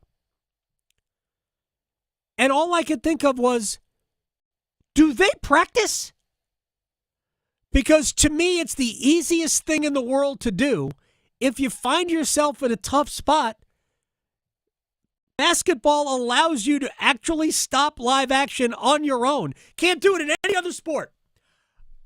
As a quarterback, oh wait, they're blitzing me, timeout. You can't do that, right? After I throw a pitch and Aaron Judge smacks it, it's about to go 540 feet. I can't go timeout. But in basketball, you can do that. The dumbest thing ever. But you're allowed to do it. I don't understand why he doesn't call a timeout. Turns it over, and then, I mentioned this with Brian. Yes, R.J. Davis is struggling with his jump shot. Seth Trimble's got an injury. Ian Jackson's been amazing. You could tell Drake Powell is a good player and getting better and impactful for North Carolina. But ultimately, they have one point guard. Because RJ, I think, on this team is better suited off the ball. He's going to have the ball plenty, but he's really a scorer. The one setup guy they've got is Elliot Cadeau, who makes, when he's playing well, makes life easier on a lot of other players. But he hasn't been able to make life easier on those other players because he's been inside of his own head. To that point in the game, Elliot Cadeau had 4 points. He had the quick drive for a layup that cut it to 1. Now, granted, you fouled Notre Dame to put him at the line because there's 21 seconds left at that point. They made both free throws, but he makes the layup, smart, cut it to 1. Then the next possession was the 3-point shot plus the foul. Again, does Notre Dame scout? Because if I am guarding UNC, A, if Elliot Cadeau wants to shoot it, I'm allowing it. And B, I am certainly not getting anywhere close to him to foul him. That's what happened. So not only did Cadeau, who's not shooting well, and in his own head, not only did he make the 3, but you put him at the free throw line, something he's not great at, and he nailed the free throw. I don't know that there has been anything that I have seen this year that North Carolina has needed more than that.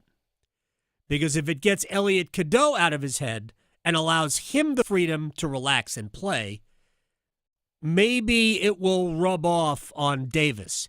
Now, I still think North Carolina is incredibly flawed as a team. I think there is a definite ceiling as to what they can do and who they can beat.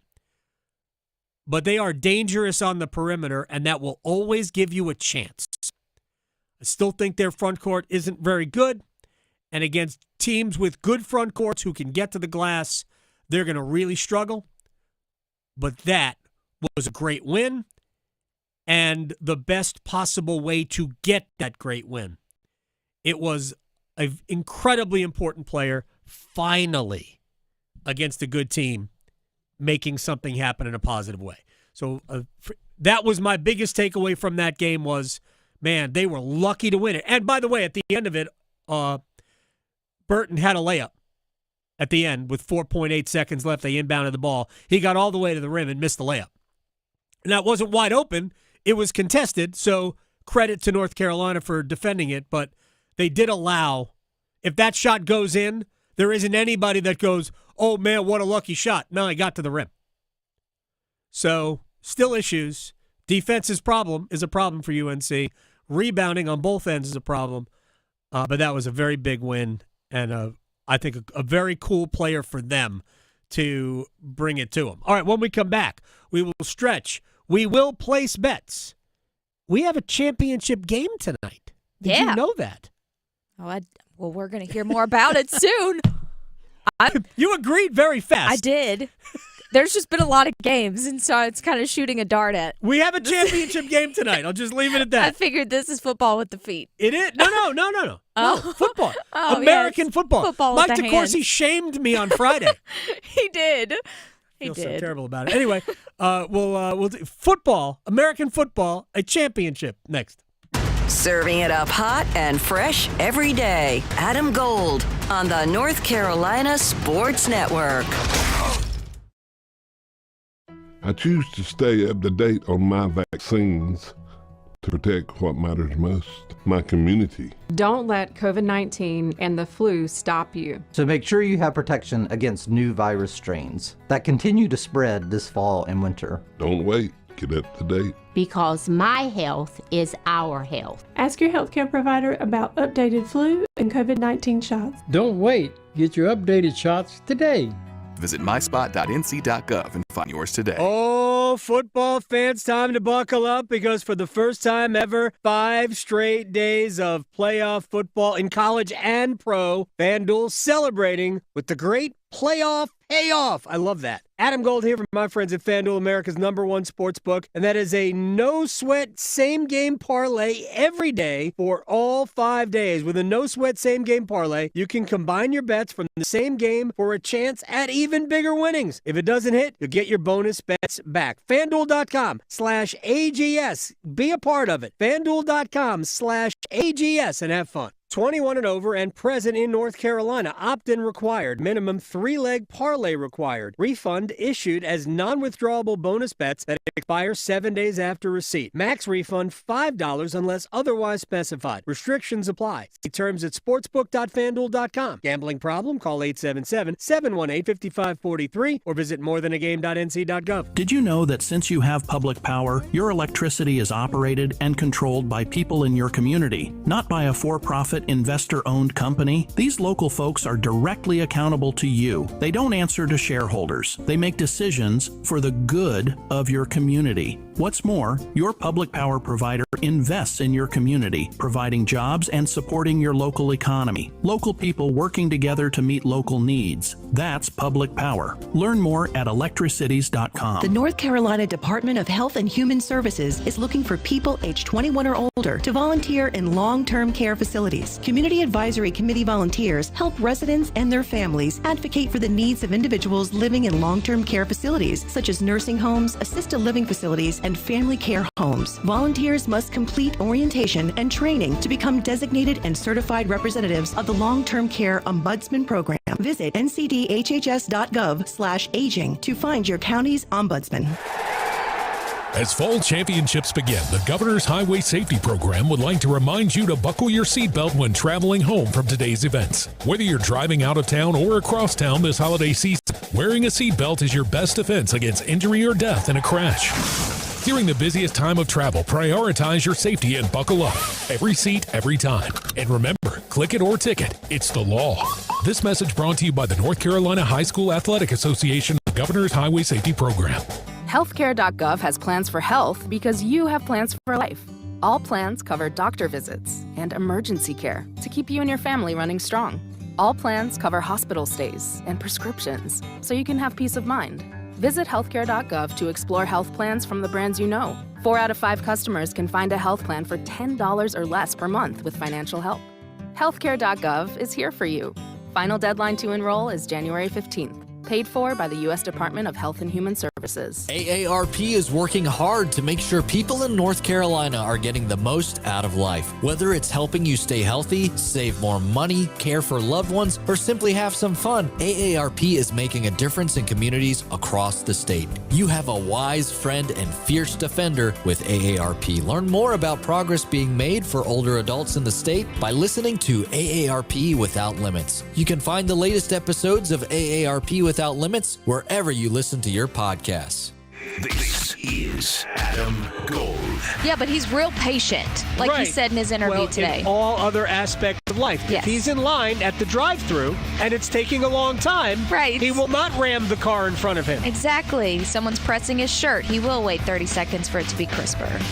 The Adam Gold Show.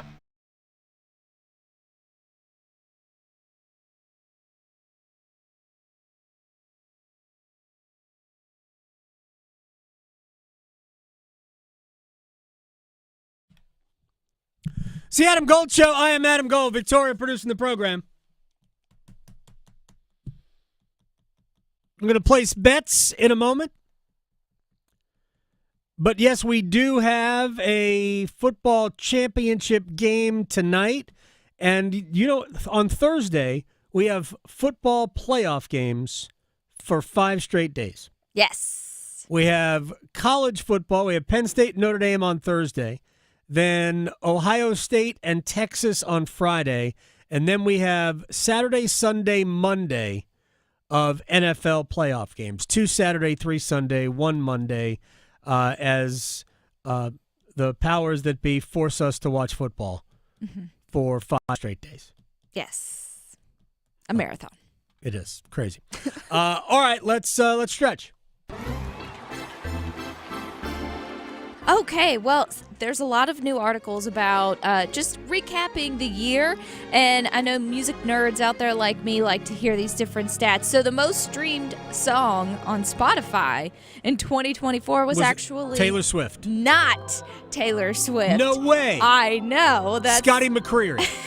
Exactly. Garth Brooks. No, it was, in fact, so it's not Sabrina Carpenter either. It's Billie Eilish, her Birds of a Feather song. Okay. Which might be surprising to some people because I don't think that song was out as much as like Sabrina Carpenter. I feel like she's the new Taylor Swift this year where she just has all these hits. But Birds of a Feather is a great song and it was streamed 1.8 billion times with a B, while Sabrina Carpenter's Espresso was only 650,000 streams. So who knows? 650,000? Yes, but Birds of a Feather was 1.8 billion. So it's significantly a lot more. But still somehow only managed to hit number 2 on the Billboard Hot 100. Who knows? I don't know. What are we missing? The math ain't mathin' in this one, so I don't really know what that's about. But yeah, if you haven't heard that song, you should go check it out. Now, also one thing they're recapping is basically how we all felt about 2024. So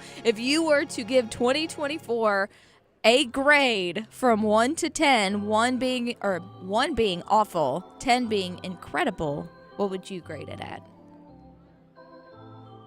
-8. Negative. Well, the average American, it came out to be 6.1, apparently. So that's where most Americans are graded. It's just slightly above halfway. So 17% gave 5 17% also gave 7, 16 gave 8, 13 gave 6. So it's that's the range. Anywhere from 5 to 8 is kind of the range. So, and a lot of people were asked, what's the most memorable or popular moment of the year? A lot would say reconnecting with old friends or family members. Which is that what they said? In the age. Wait a second. This is what fake. they said. This is fake. That is what they said. The other thing they said was having creative and or personal growth or getting a new pet. I believe the new pet one for sure. So that's what I would vote for if I had gotten a new pet. But yes, so that's what a lot of people were saying. Who knows? Now, another thing, if you are doing a diet in 2025, the U.S. News and World Report put out their annual rankings for the healthiest diets of the year for you to do. And of course, the number one is still ranking at the highest, which is the Mediterranean diet. That seems like a no-brainer to me. You just eat grape leaves. That's it. Olive oil and grape leaves. So, yeah. Feta. That basically, which I'm for. I love the Mediterranean diet. I do too. But it limits your sweets, processed foods, and red meat, but you eat a lot of fruits, veggies, grains, nuts, and healthy fats like chicken and fish. Yeah. So it's kind of easy to do, but I've never heard of some of these other ones. The next one they have is the DASH diet. Never heard of that. It's designed for people to lower their blood pressure. So it stands for Dietary Approaches to Stop Hypertension. I don't know the details of what that one is, but that came in at number 2. Number 3, I really did not ever hear of the flexitarian diet, which sounds like such a made-up one because their description is you're mostly vegetarian, but you sometimes eat meat. So it's like flexitarian. Sort of, kind of, like I'm kind of working, kind of not. I'm kind of, into this movie, kind of, I don't know. It's weird.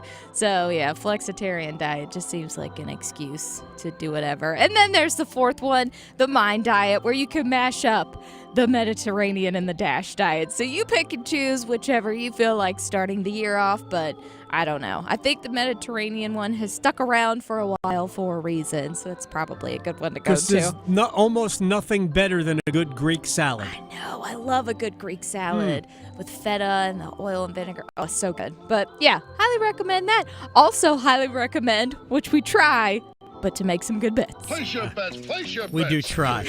I bet you slice into the woods $100. As far as it goes.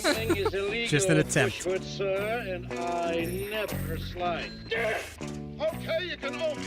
I owe you nothing. Tell you what, though, I did get 7 out of my 9 picks over the last 3 days. Did you? We were doing. Yes, because they were all football futures. So the only one that I didn't get was the Bears actually beat the Packers. Crazy. That is nuts. And absolutely nuts. the Bengals, I think I took the over, and it was right at the under. So, yeah. But everything else, nailed it. So, but it's just units. So, you can't cash in units. But I will cash in my units to make more units today with Nathan McKinnon being an anytime goal scorer with the Panthers versus the Avalanche. They're in Colorado today, too. So that's my first one. Nathan McKinnon, anytime goal scorer. He's plus 140. All right, the FCS championship game is tonight. It is North Dakota State and Montana State. The Final Four was North Dakota State, North Dakota, South Dakota State, and Montana State. They played some pretty doggone good football in Big Sky Country. North Dakota State has won more FCS championships than any other school, 9.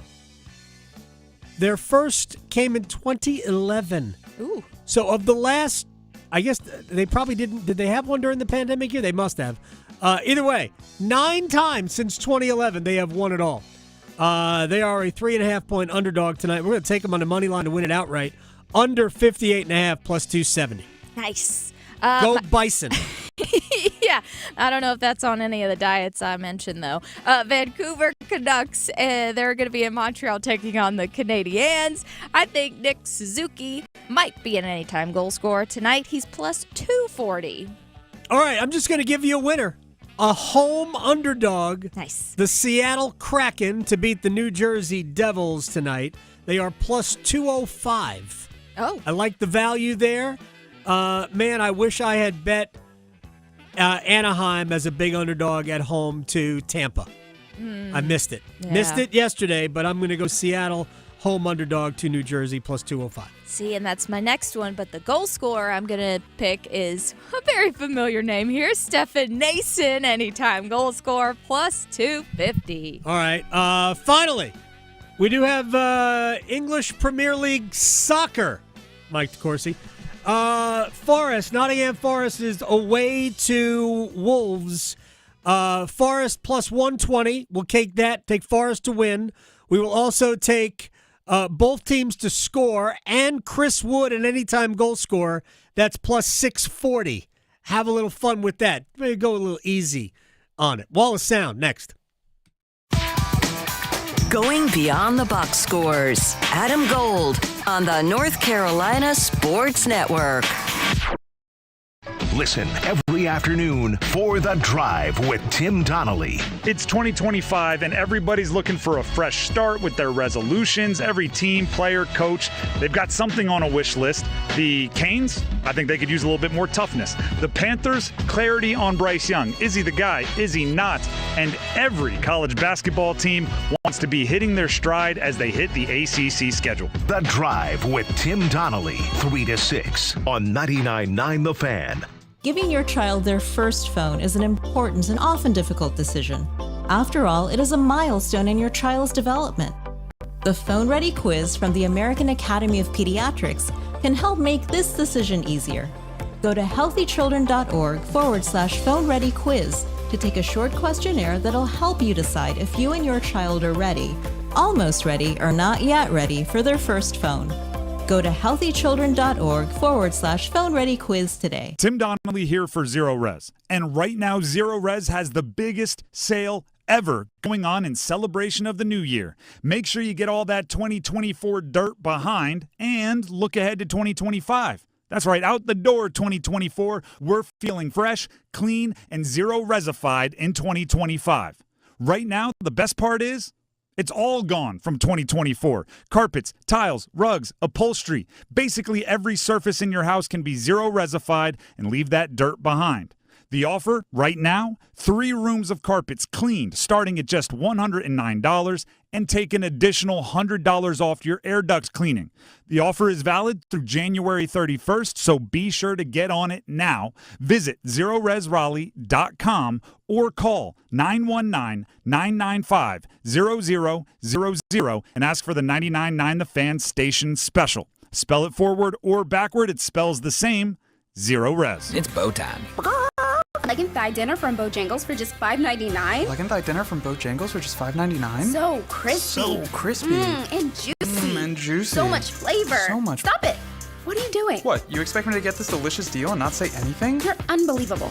You're unbelievable. With a boldly seasoned leg and thigh, choice of fixin', a biscuit, and legendary iced tea, it's a deal so good it's worth repeating. So eat and repeat while it lasts. It's bow time.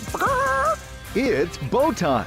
Dine in, drive through, or tap your favorite delivery app and have Bojangles come to you. Satisfy your craving for flavor right now with Bojangles 2-piece dinner. 2 pieces of Bojangles dark meat chicken, your choice of fixin', a biscuit, and iced tea for just $5.99. That's right, just $5.99 for limited time at participating Bojangles. What are you waiting for? When you're hungry, it's always bow time. The next disaster is coming. Make a plan. Keep extra medication on hand. Make copies of important documents. Stay informed and be ready. Learn more at americares.org/send-us-in. Oh, could this vintage store be any cuter? Right? And the best part? They accept Discover. Accept Discover? In a little place like this? I don't think so, Jennifer. Oh, yeah, huh? Discover's accepted where I like to shop. Come on, baby, get with the times. Right, so we shouldn't get the parachute pants? These are making a comeback. I think. Discover is accepted at 99% of places that take credit cards nationwide. Based on the February 2024 Nielsen report.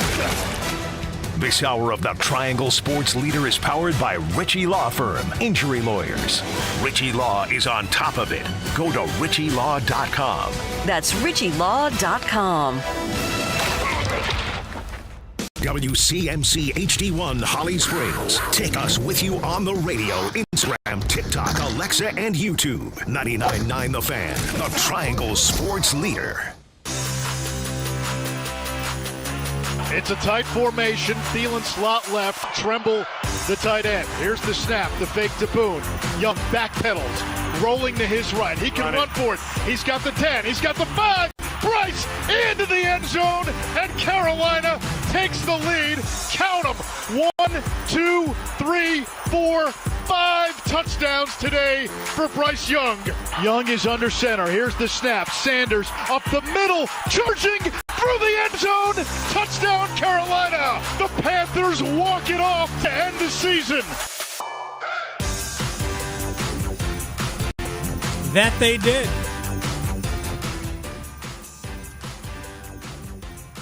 I think I speak for Panthers fans, not being one. I'm going to take that liberty. Think you might have your quarterback. Think of all the headspace that frees up. And I use the term headspace, not that, everybody's agonizing over it, but it eliminates the conversation about this. You're going into the draft, you pick 8th. You don't have to worry, should we take a quarterback? And, if Jalen Milroe is, no. You don't have that temptation now. Because I think, and we're going to hear it in the wall of sound here in a second, I just think that the organization now understands, oh, good, we have something to build on. That guy could be that guy. And next year will really tell us whether he is or not. We'll address that in the Wall of Sound. The Wall of Sound is a function of this studio. There's no doubt about it. But we're going to start closer to home in Raleigh last night at Lenovo Center. Hurricanes end up in overtime.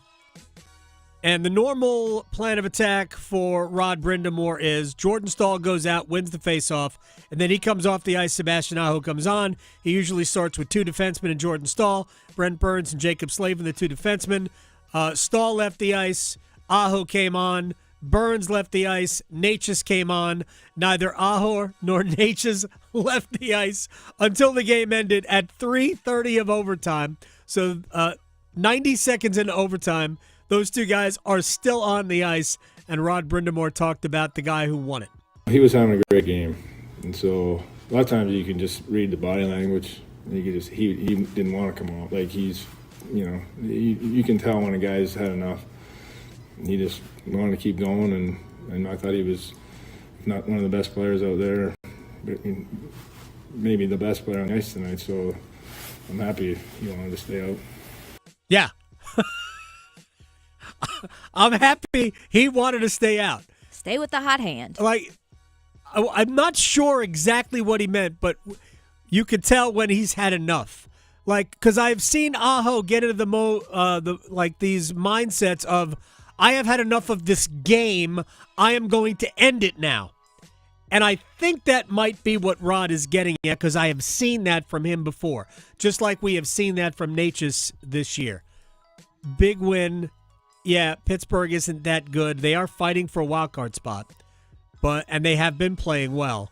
Penalty kill was 3 for 3 against one of the best power plays in the NHL. Carolina was really good when they had to be last night. All right, speaking of really good when they had to be, Carolina gutted it out down the stretch, caught a break when Notre Dame forgot basically how to play, in late game situations.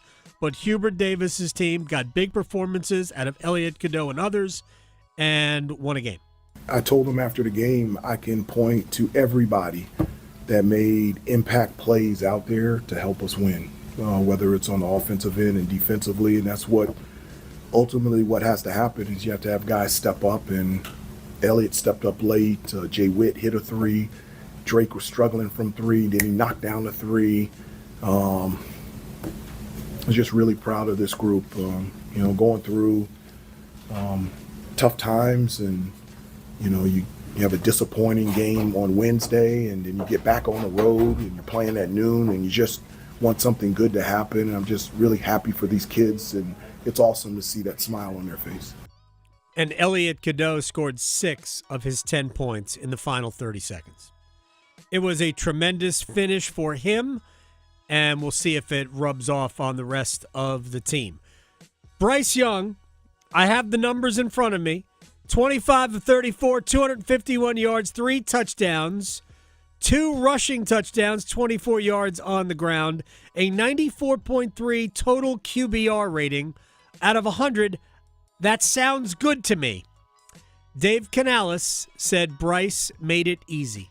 And how about Bryce? I mean, I just, to talk about just like being able to call whatever I wanted to call on the call sheet, knowing that he was going to find a positive outcome.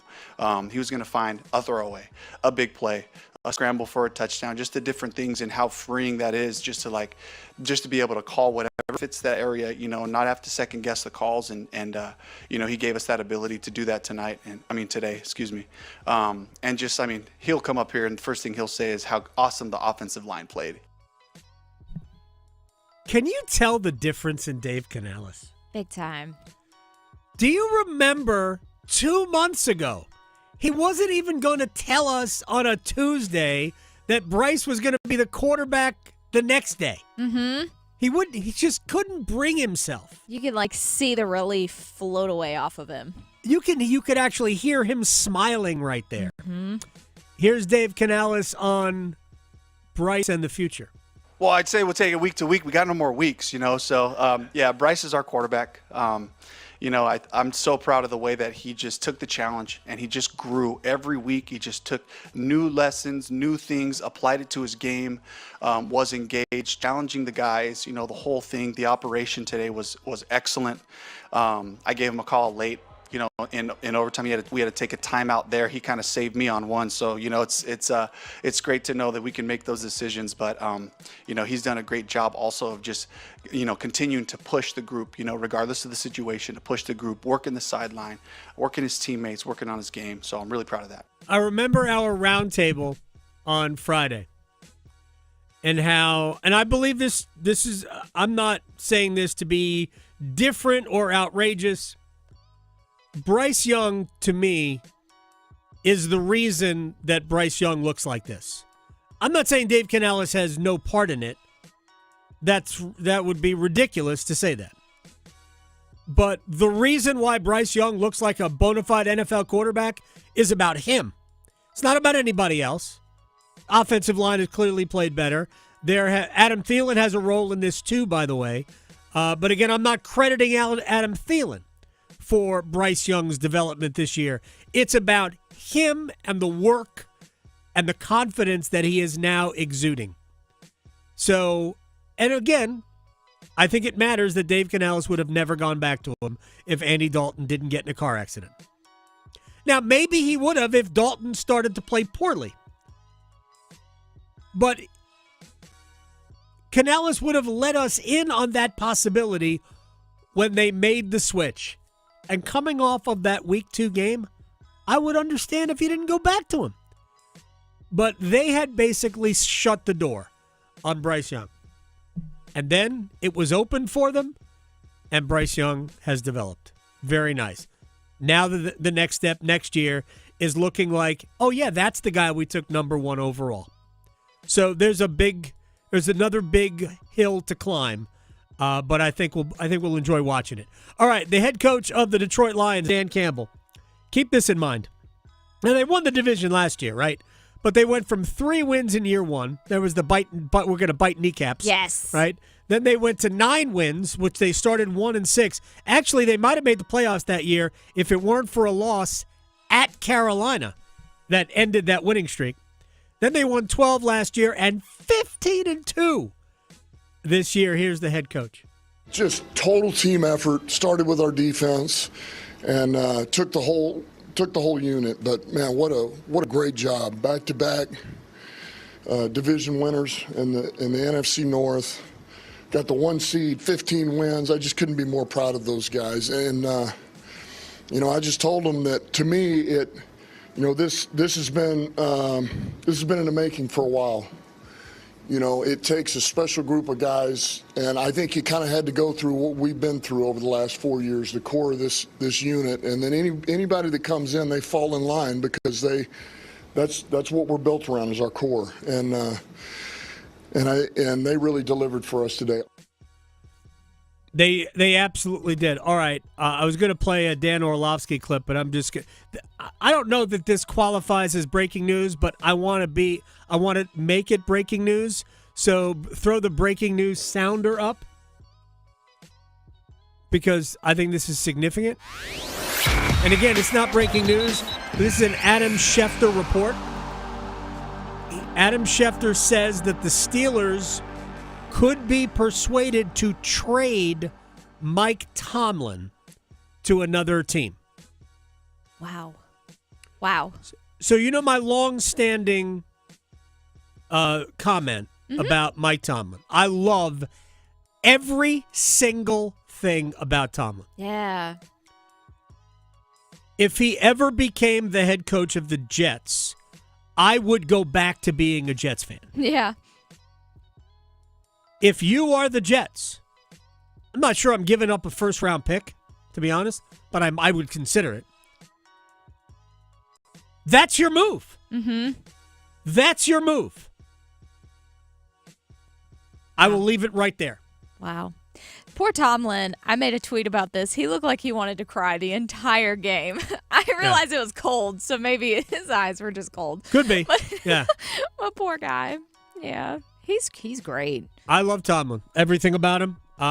Total credibility. When he's had a really good quarterback, he's had a chance. Mm-hmm. They haven't had a really good quarterback in a while.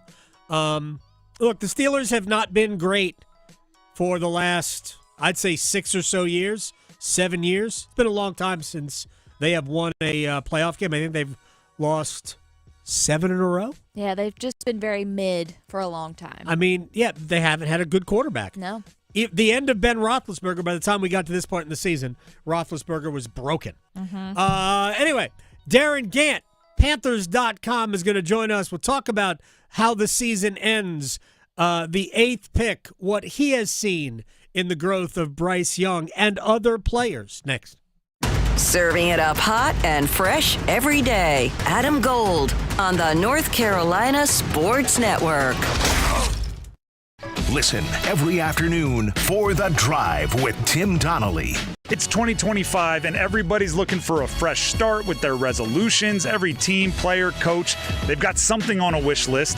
The Canes, I think they could use a little bit more toughness. The Panthers, clarity on Bryce Young. Is he the guy? Is he not? And every college basketball team wants to be hitting their stride as they hit the ACC schedule. The Drive with Tim Donnelly, 3 to 6 on 99.9 The Fan. Breaking news, and this one is almost unbelievable. Yeah, it's all about new customers at Bet365 because they get $150 in bonus bets when they bet $5. And even better, bonus bets can be used on the spread, totals, and player props. There you have it. Bet $5 to get $150 in bonus bets. And see why. It's never ordinary at Bet365. Gambling problem? Call 1-877-718-5543 or visit morethanagame.nc.gov. 21 plus only. Terms and conditions apply.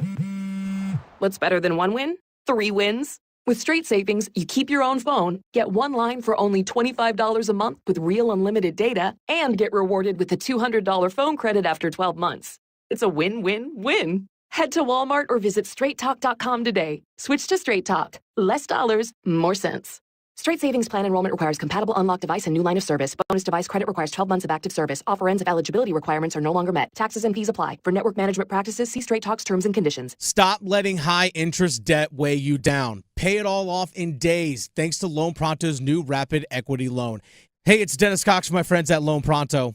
Imagine a completely hassle-free way to cash out your home equity. No appraisals, no paperwork, no waiting. Loan Pronto's Rapid Equity Loan uses AI-driven tech to get you approved for cash out in as little as 1 day. One client got $100,000 approved approved in under 24 hours, wiped out their debt, launched a home improvement project, and is now saving over $1,000 a month. Instant approvals, low fixed rates, fast transfers. Get cash to consolidate all your debt and get a fresh start for the new year. Call Loan Pronto now and see how much you qualify for. Imagine this time next week, you could be credit card debt free. Call 919-381-1760, loanpronto.com. 919-381-1760, loanpronto.com. Equal housing lender, NMLS 166171, on approved credit, NMLSconsumeraccess.org. Sometimes I just cannot believe all the storms we've gone through here.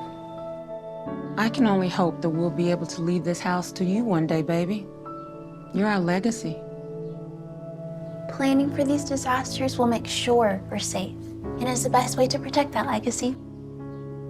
You know what? We should make an emergency communication plan. That way we're ready this year. At my dorm, we have emergency kits for earthquakes and wildfires, but I'm sure there's something more local I can send you with a link. Okay. Smart.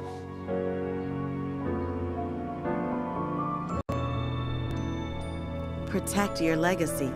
Visit ready.gov/plan for the tools and tips you need to start your emergency preparedness plan today. Brought to you by FEMA and the Ad Council.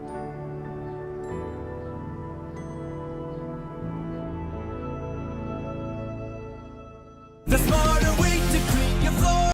It's time to make the swap. Swiffer Power Mop. Introducing the new Swiffer Power Mop, the all-in-one tool that gives you a mop and bucket clean in half the time. The solution's built right in, so no heavy bucket, and the pad has hundreds of scrubbing strips to get deep into grout.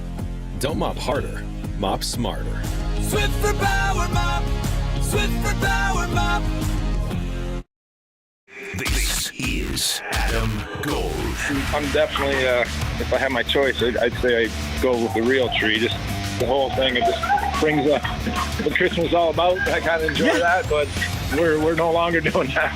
I am a real tree, and then last year my wife threw a curveball at me and we had an artificial tree, and I didn't like it. The Adam Gold Show.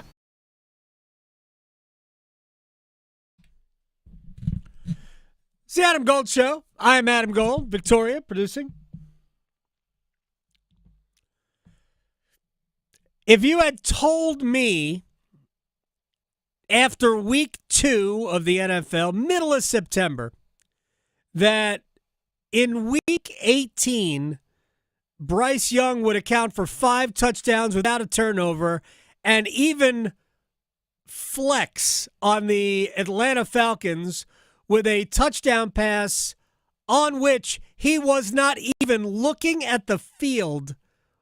Well, I guess he was. He was looking at the other end of the field when it was completed because he was so confident that he would turn and give up the touchdown signal. I would have said that there was surgery done. Maybe there was. I don't know. Darin Gantt, Panthers.com. Ask the old guy, so I'm going to ask the old guy. Who was that yesterday versus who was that after week 2? Yeah, that's a good question, and that's what everybody's asking, honestly, because, listen, it's not the same guy. I mean, the Bryce who got benched after 2 weeks this season looked a little shell-shocked, frankly, and it looked like there was more coming at him than he was able to process at that moment. But, you know, something happened during that time away that allowed him to settle in, and Dave Canales talked about it a good bit today as they were cleaning out for the season. But, you know, I think the thing I keep coming back to is Bryce Young never treated any of it differently. I mean, he's obviously happier now. He's making jokes. He's doing cool stuff on the field that's boogie approved. Thanks, Cam Newton, for that one. But he approaches the work the same way, and I think that's the one thing that's always stood out to me about him is his ability to keep things consistent. Just the way he works, the way he approaches stuff. You know, that old football cliche, never gets too high, never gets too low, that's him. I mean, he does that in real life. It's just, you know, he has only recently started, you know, with some of the playful banner and flexing on people and stuff like that. But the way he's been so consistent on the practice field and in the meetings with his teammates are the reason they've kind of believed in him even when the rest of the world didn't. And listen, there were times in September there wasn't much of a market for people saying, "Oh yeah, he got this, no questions asked." I mean, you couldn't find those people then. They say they were still there, but I think everybody had some reasonable concerns. But the way he's played, the last 10 weeks, it's just unbelievable. I mean, if you look at the simple fact, over his first 20 games, his passer rating was like 71. The last 10 games, 101. So that just tells you what the guy's done. He's a completely different player. Yeah, so I give like 95% of the credit to Bryce Young. And then there are other factors around that. And I'm not saying that Dave Canales doesn't have a role in it. But the way, and maybe I'm wrong here, maybe I'm looking too much into it. But Dave Canales was asked several times after making the decision to go to Andy Dalton. He was asked several times about the future of Bryce Young. And he didn't say a single thing that would lead anybody to believe that they were just giving Bryce some time.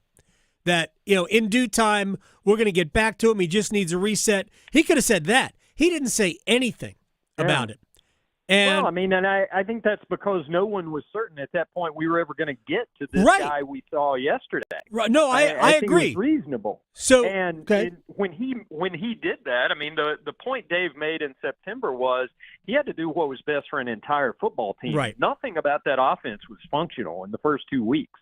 So that's why he did it, just to kind of it was like a hard reset for the entire team. Andy got in there, against a bad Raiders team and was able to move the ball around and kind of show guys, okay, parts of this works. But, yeah, I agree with you in the sense that, most of this was, without Bryce getting back to, what a couple teammates referred to as Alabama Bryce, without him getting back to that, none of this matters because, they were at that point because Bryce's play had led them to that point. Yeah, no, I'm not blaming anybody but Bryce's inability to play through 2 weeks of this season. But if Andy Dalton doesn't get into the car accident, my speculation is we wouldn't be here right now. And going into this offseason, we would be looking for the next quarterback. So my next step is, I've seen a lot of good things.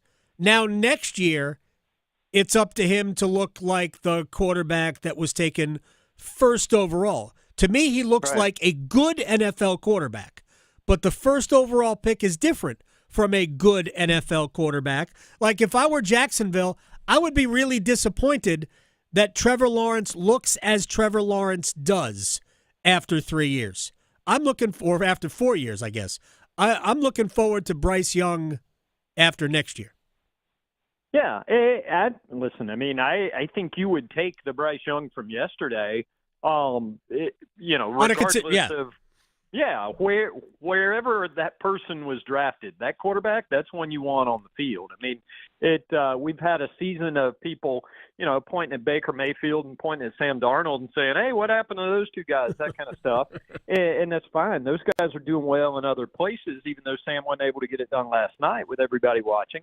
But at the same time, the Bryce you saw yesterday, I would have a hard time imagining anybody in Charlotte still looking at Sam Darnold and Bryce Young and saying, yeah, give me the tall guy in Minnesota. Oh, I'm with you. The Bryce we saw yesterday, that is, you take that for 17 games next year. You would absolutely take it for 17 games. He actually has to do it for 17 Right, games. that's the thing. So you want to see that over an extended period of time. No doubt. I'm glad that Adam Thielen featured the way he did. I know it's going to sound weird because he's basically Methuselah at this point. I'd extend him a year, lower the cap hit, and keep Adam Thielen around for as long as he can run. Well, he's good for the process. He's not just good for Bryce, and he's not just good for making plays.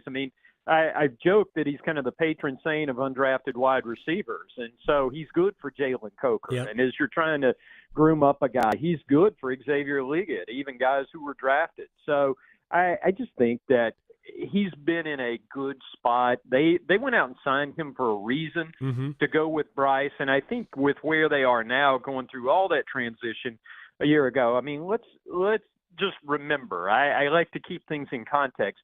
Do you remember the conversation we were having, New Year's Eve a year ago when they were finishing up their second straight December with interim coaches and nobody knew who was, part of it coming and going? It's such a different vibe around this building right now. It's unbelievable. And, I think a lot of that credit goes to having a couple of adults in the room, like an Adam Thielen, even a David Moore. I mean, David Moore's been kind of Canales' security blanket in 3 cities now. So he's a guy who's added to that room. But they've had him on both sides of the ball, whether it was some of the offensive line guys, whether it was Ashawn Robinson on a defense that's going to get blown up this offseason. I mean, there were a lot of those cats around who helped to sort of stabilize things here, and that's what stability is what the Carolina Panthers needed most this season, so that they can then be taken seriously when they say they're trying to build something for the future. Darin Gantt, Panthers.com, is joining us here on the Adam Gold Show.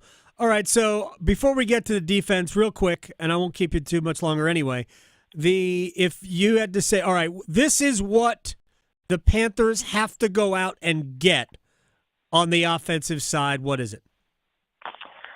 Probably another receiver. I mean, they're going to have to sign a center. They don't have any right now. Cade Mays, Austin Corbett, Brady Christensen, all free agents of some degree going into the offseason. I think they still need another target outside. If there was a big guy with speed or just a guy with speed, I mean, somebody who can pull things, away from the line of scrimmage a little bit, make things a little bit looser for Chuba Hubbard, that would be nice. But everybody in the league's looking for a big guy with speed. Right. So those guys tend to get expensive in a hurry. I just think, the stuff they do on offense is going to be fine-tuning more so than, last offseason, because the big work's got to happen on the other side. I mean, you don't go through a year and set a new NFL all-time record for points allowed in the season, second in total yards, third in rushing yards allowed, and kind of run it back with the guys you had. I mean, they're going to go out aggressively, I would imagine, in free agency. Same way they went out, Dan Morgan identified their biggest problem last year, which was about 150 different guys playing guard. And he went out and spent $150 million on Robert Hunt, Damian Lewis, and all of a sudden that looked like a strength. I would kind of anticipate Dan going about fixing that defense in much the same way. He knows it's broken. He's been on good defenses. I mean, he's seen pictures of defenses he was on with cats like Julius Peppers and Chris Jenkins and Brinson Buckner, and we could go on and on and on, and they don't have enough of those guys around here. I mean, Derek Brown, as I'm sure you've already read on Panthers.com this afternoon, was talking about his comeback beginning today. And, other than Derek coming back, there aren't that many guys you point to on that defense other than like a J.C. Horn to say he is absolutely part of the future here. Yeah, J.C. Horn, I've already taken the 0 on that. Horn had a very, very good year in a defense that didn't put a lot of pressure on a quarterback. He's always been good at football. He was just unfortunate with injuries, much the same way Dan Morgan was when he played, honestly. So, JC was always that kind of player. I think some people were kind of surprised by Pro Bowl. I think the surprise was that maybe it didn't happen before, because if you look at what this guy is able to do, if he was able to stay on the field, these kind of honors were going to come. 2 quick things. One, do they bring Jadeveon Clowney back? I could see it. I don't, Dan doesn't invite me to those meetings, but I could see it for one very important reason. Look at the fourth quarters of games coming down the stretch this year. They've had old heads who come in, to be culture guys and stuff like that, who didn't put in effort when seasons got sideways. But Jadeveon Clowney may not be able to go 50, 60 snaps a game like he used to, but those 35, 40 snaps a game he's playing at a pretty high intensity, and he's making plays late in games. So, obviously, money's got a lot to do with all this kind of stuff.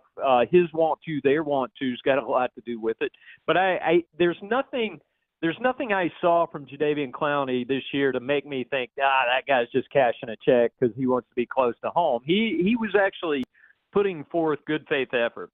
All right. Now, the other part of that is I saw a video clip in which he was asked if he wanted Ejiro Evero to return, and it was a non-answer. It was his way of saying, man, they're going to make decisions on that without my input. Right. but it was still a non-endorsement of Ejiro Evero, and that's not about whether or not Jadeveon Clowney wants him back. Do you think Evero will be back? Well, Dave Canales said so today, so he kind of cleared that one up, and he was very matter of fact. He said Ejiro's going to be the defensive coordinator next year. Good. So, I mean, in his mind, it was a settled affair prior to today. I mean, listen. There's no mystery about what happened to that defense this year without Derek Brown. You know, a defense that was going to struggle to be average without Derek Brown and without Shaq Thompson, the signal caller, in the middle of it a month into the season, it got weird in a hurry. So I just, I looked at Adam, and I don't say this with any disrespect to the guys who were out there busting their tails in Atlanta, 18 weeks into a long season, trying to make a name for themselves and do something for the team.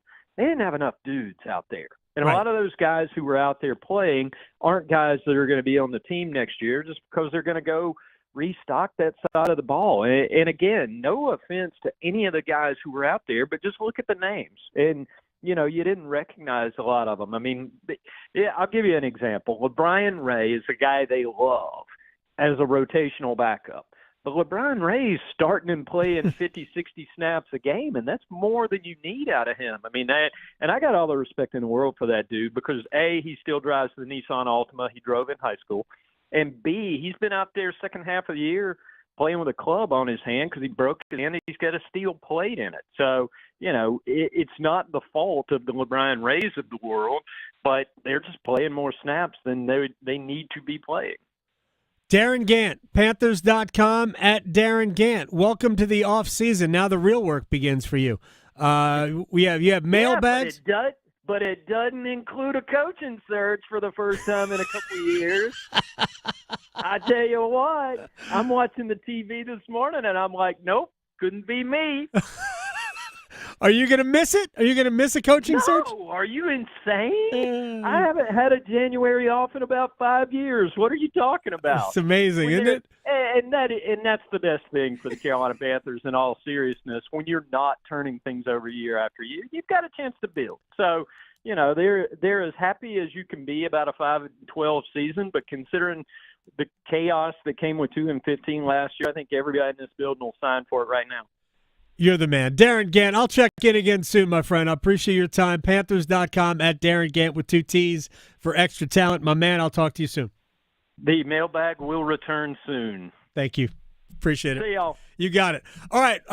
When we come back, a little bit of a rewind and something that is happening. We know tonight we have the college football championship game at the FCS level. We do. But something that is happening that people want to be a big deal that I could not have less interest in, and I'm the target audience.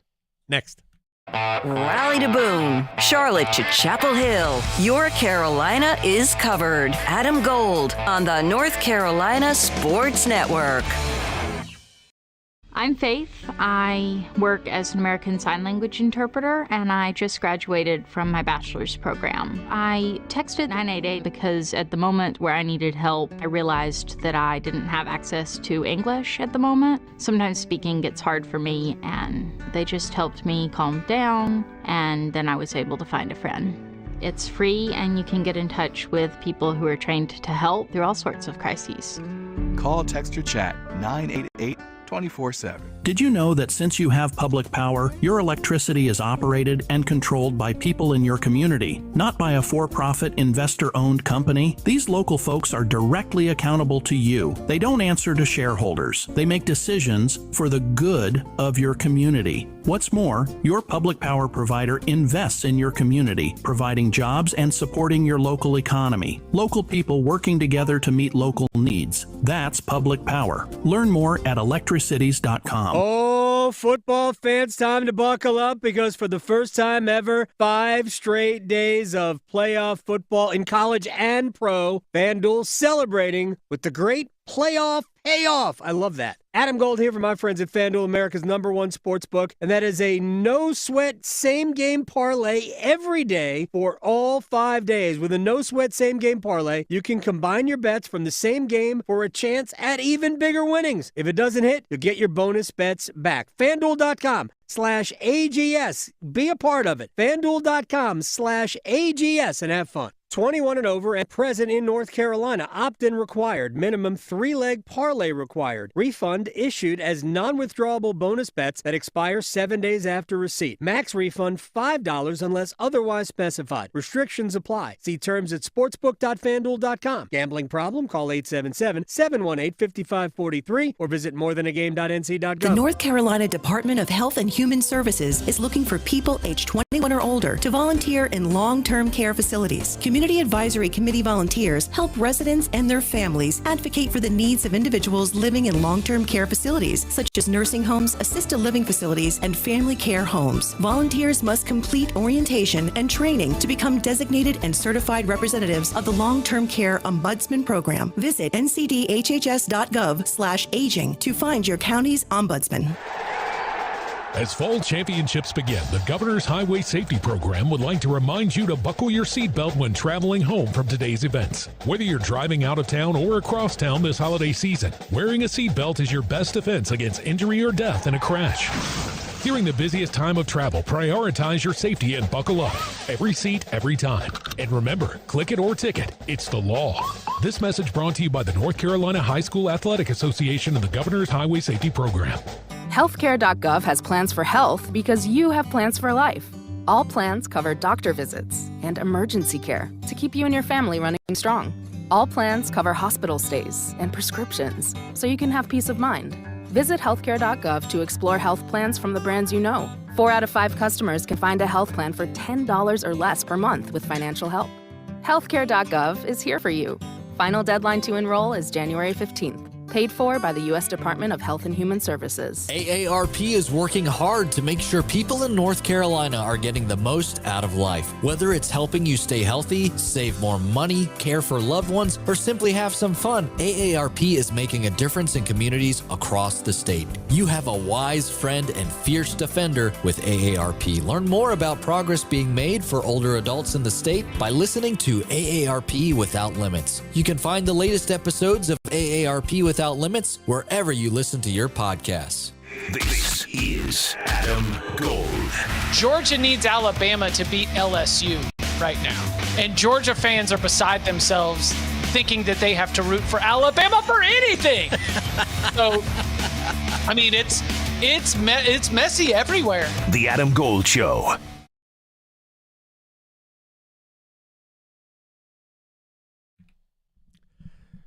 It's the Adam Gold Show. I am Adam Gold. Victoria is on the 1s and 2s today. We're going to hear from Will Brinson on the Panthers in a little bit. We'll get into kind of we'll call it a second wall of sound, right? Some stuff that we didn't have time for with Darren Gant coming on at 2:15, but I want to get to some other things. But I did want to address this. You know, Victoria, I am a huge fan of golf. Yes. Right? Mm-hmm. You are not. No. You don't care. No. Not at all. Not even the slightest bit. No, I kind of want to learn how to play, but then people tell me I shouldn't want to learn because as soon as you do, it's like frustrating. You're constantly competing with yourself. Yes. But I kind of like that because that's what I do. Okay. Well, actually, I would encourage you to take it up. It's fun. There is nothing quite like people who play will understand what I'm talking about. There is no other feeling, with maybe some exceptions, that when it is done correctly, that gives you the same exhilaration as a well-executed golf shot. Right. And once you do it once, you go, oh, boy, I need to do that again. Mm-hmm. So it can become addicting, but if kept in the proper perspective, it's enjoyable. Yeah, and you right? need to be outside sometimes when it's nice. Look, man, you know what people did during the pandemic? Yes. Everybody learned how to play. All the people. The only thing that was going on was you can come out and play golf. Right. Or outside. Social distance. Let's go Absolutely. golfing. So, I'm a huge golf fan. Mm-hmm. I am also a gigantic Tiger Woods fan. Yeah. And I'm a Rory McIlroy fan. The Tiger Woods is my all-time favorite player, and Rory is the guy I root the hardest for in today's game. And they are starting something called TGL, which I don't even know what it stands for. I just assumed it stood for Tiger Golf League, but I think it's technology. I don't really care. It's called TGL. The Golf League. It's basically going to Topgolf. Ah, yes. And tomorrow is the first. It's a league. And these guys are all on teams. And it's played indoors. Mm. No rainouts. It was supposed to start last year. But speaking of no rainouts, the building in which this is being staged and filmed had the roof blown off of it. Not good. And is it in Florida? Yes. Oh, okay. It is. It's in where is it? Like Palm Beach area. I was gonna say. Where Tiger lives. Yeah. So they delayed this by a year. Tiger on TV equals eyeballs. Yes, lots of them. Rory is the number one draw on the PGA Tour. Eyeballs. I could not give two rats about this.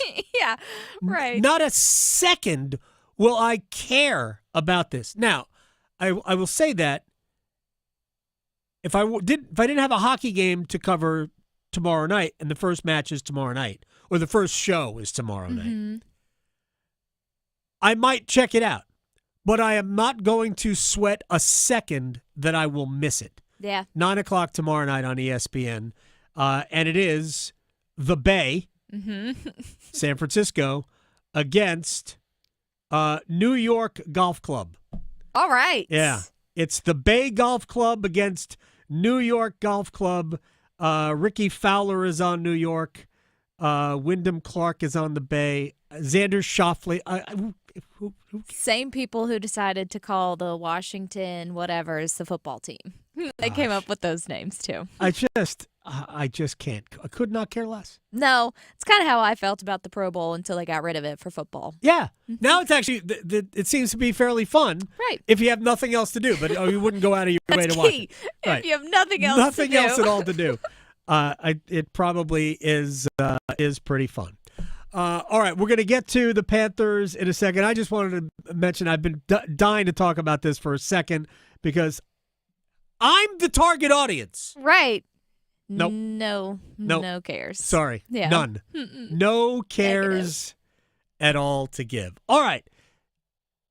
I don't want to label this wall of sound, so we'll just call it a rewind. And we'll hear from Will Brinson in just a couple of minutes. Talk a little Panthers with him. So the Hurricanes, after a 4-0 loss to Minnesota, in which they didn't play well, but I also thought that there were opportunities for them to get snapped back into a good frame of mind if they could have scored a goal at the end of the first period when they had two glorious chances and Seth Jarvis couldn't finish any. If you watched the game last night, when Jarvis scored the first goal for the Hurricanes to make it 2-1 in favor of Pittsburgh, you could see Jarvis is like, bleeping finally. Because that's the way all of us felt. But after getting down 2-0, and Carolina, I'm not saying they were playing well, but Carolina actually played a pretty good first period. But after getting down 2-0, Rod was impressed with how they just kind of kept going. Give the guys a ton of credit because the way things went the other night, and then, we made a bad decision on the first goal, kind of give an odd man rush up, and then, they made a good play on the second one. You got to tip your hat. That was world class play by was it Carlson in the pass? Like that's okay. They made a good play. You got to move on. And I thought after that we settled down and got to our game, especially in the second period. And then I thought really they made another good play for a goal, and then I just thought we stuck with it. I think we got what we deserved tonight. All right, so you asked me a question in the one-timers. If the problem is, they're giving up too many goals, is the problem goaltending? Right now, the problem is not goaltending. The problem right now, if we're going to diagnose a problem for the Hurricanes, is the fact that before last night, Seth Jarvis had 1 goal in 13 games. Now, he had 2 last night, and he had 2 great scoring chances the night before, which he didn't finish, but he scored twice last night. So, jury's out as to whether or not that triggers Seth Jarvis becoming the goal-scoring Seth Jarvis that we saw a year ago. But it's certainly a good sign. Sebastian Aho has really been good for a while. He hasn't scored a ton of goals, but he did finish the game with a goal last night. But he is, I think, has played really well. He dominated the game last night. He was the best player on the ice. And Seth Jarvis was the second best player on the ice. But Marty Necas now has gone 14 games without a goal past a goalie. He's got an empty net goal in that span. Andrei Svechnikov has gone 9 games now without a goal. So until those 2 guys score, Carolina's going to have a hard time winning.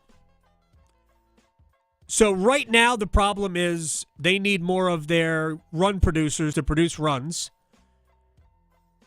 And then once you get through that and you get back to scoring goals, then we can address the real problem with this team, which is, yes, goaltending. It is a problem.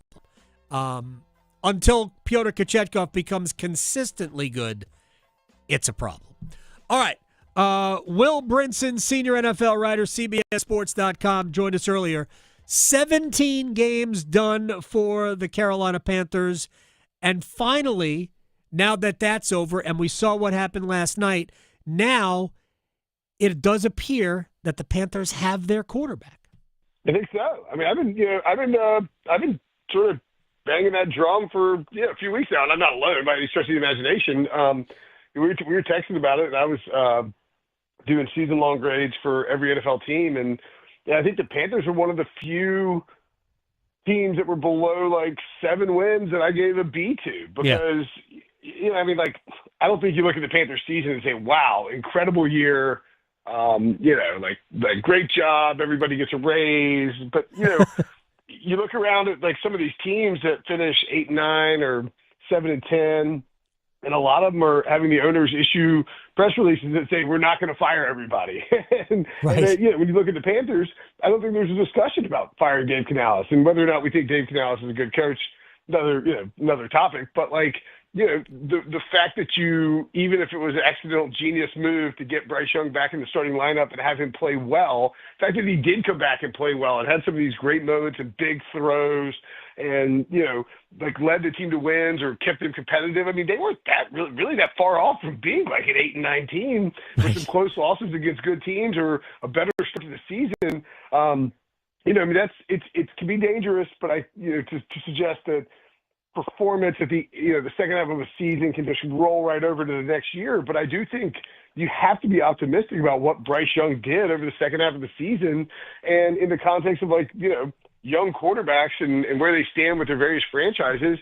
I think the gap between Bryce Young and C.J. Stroud, I know he's a 10-win, back to the playoffs for a second straight year, C.J. Stroud is, but that gap has shrunk enormously. Yeah. In terms of what you would definitely do moving forward. And I'm not saying Bryce Young, C.J. Stroud, but I think if the Panthers can go out and they're going to have great stability on the offensive line.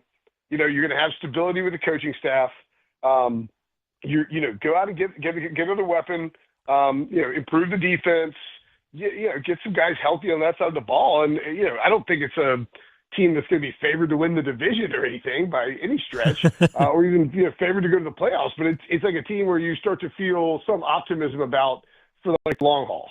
Here's the way I look at it, because if you go back to September, after the second week of the season, it was it was gross. It literally was just absolutely gross. Like the weather today, but in football terms. Right. Week 2. And then Andy Dalton is the quarterback, and Dave Canales wasn't even addressing the possibility that Bryce Young could ever take a snap again. And then, of course, the car accident happens a few weeks later, and now Bryce is coming back. But even those first couple of games, I was listening to Jake Delhomme, who does color for most of the football games, and even the first couple of games, Delhomme was like, yeah, it's okay. But then he had that one good game, and I don't know if it was the third or fourth game back, where he goes, this was progress. This was a guy making reads, throwing the ball down the field, looking decisive. This is the first time we saw him do that. Now, I'm not completely discounting Dave Canales' role in Bryce Young's development, but I give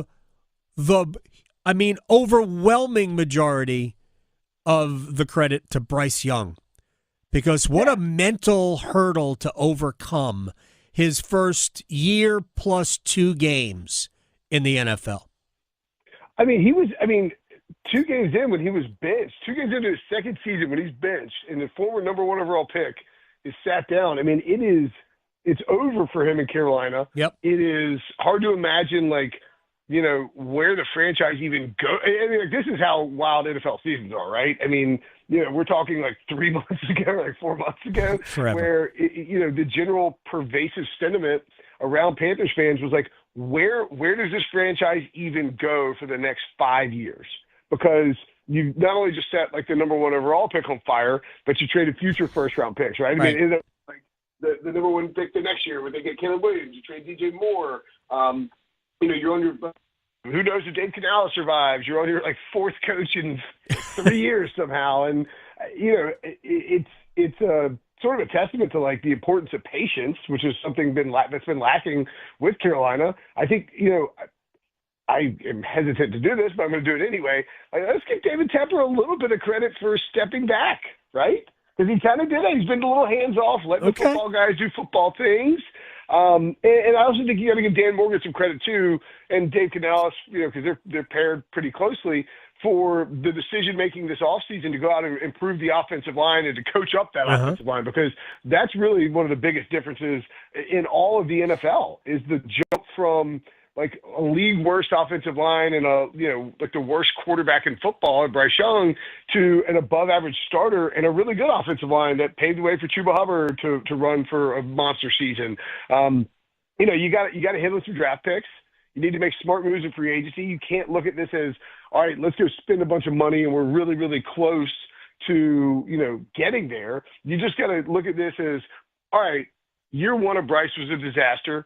Year 2 was nearly a disaster, but at the end of the day, aren't we kind of where we hoped we'd be when we took a quarterback first overall? Yes. Yeah, I think that's the answer. So you sort of have to kind of reset your brain and get yourself back into that mentality of let's build on what we've got, not overextend ourselves. Not think we're not a piece away. We're not whatever it is, and go out and make smart decisions, allocate the cap correctly, and hit on some draft picks, and you can have a team that is a frisky wild card contender within as soon as next year, maybe the year after.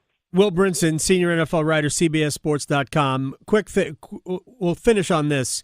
Actually, I think they might be a shade behind where I would hope they would have been, because I would have hoped that last year wasn't an unmitigated disaster, but it was because the roster was so bad. And then this start. So I would have loved to have seen the first half of Bryce Young this year, not the first 2 games, but the first half of his Bryce Young, I guess, 2.0.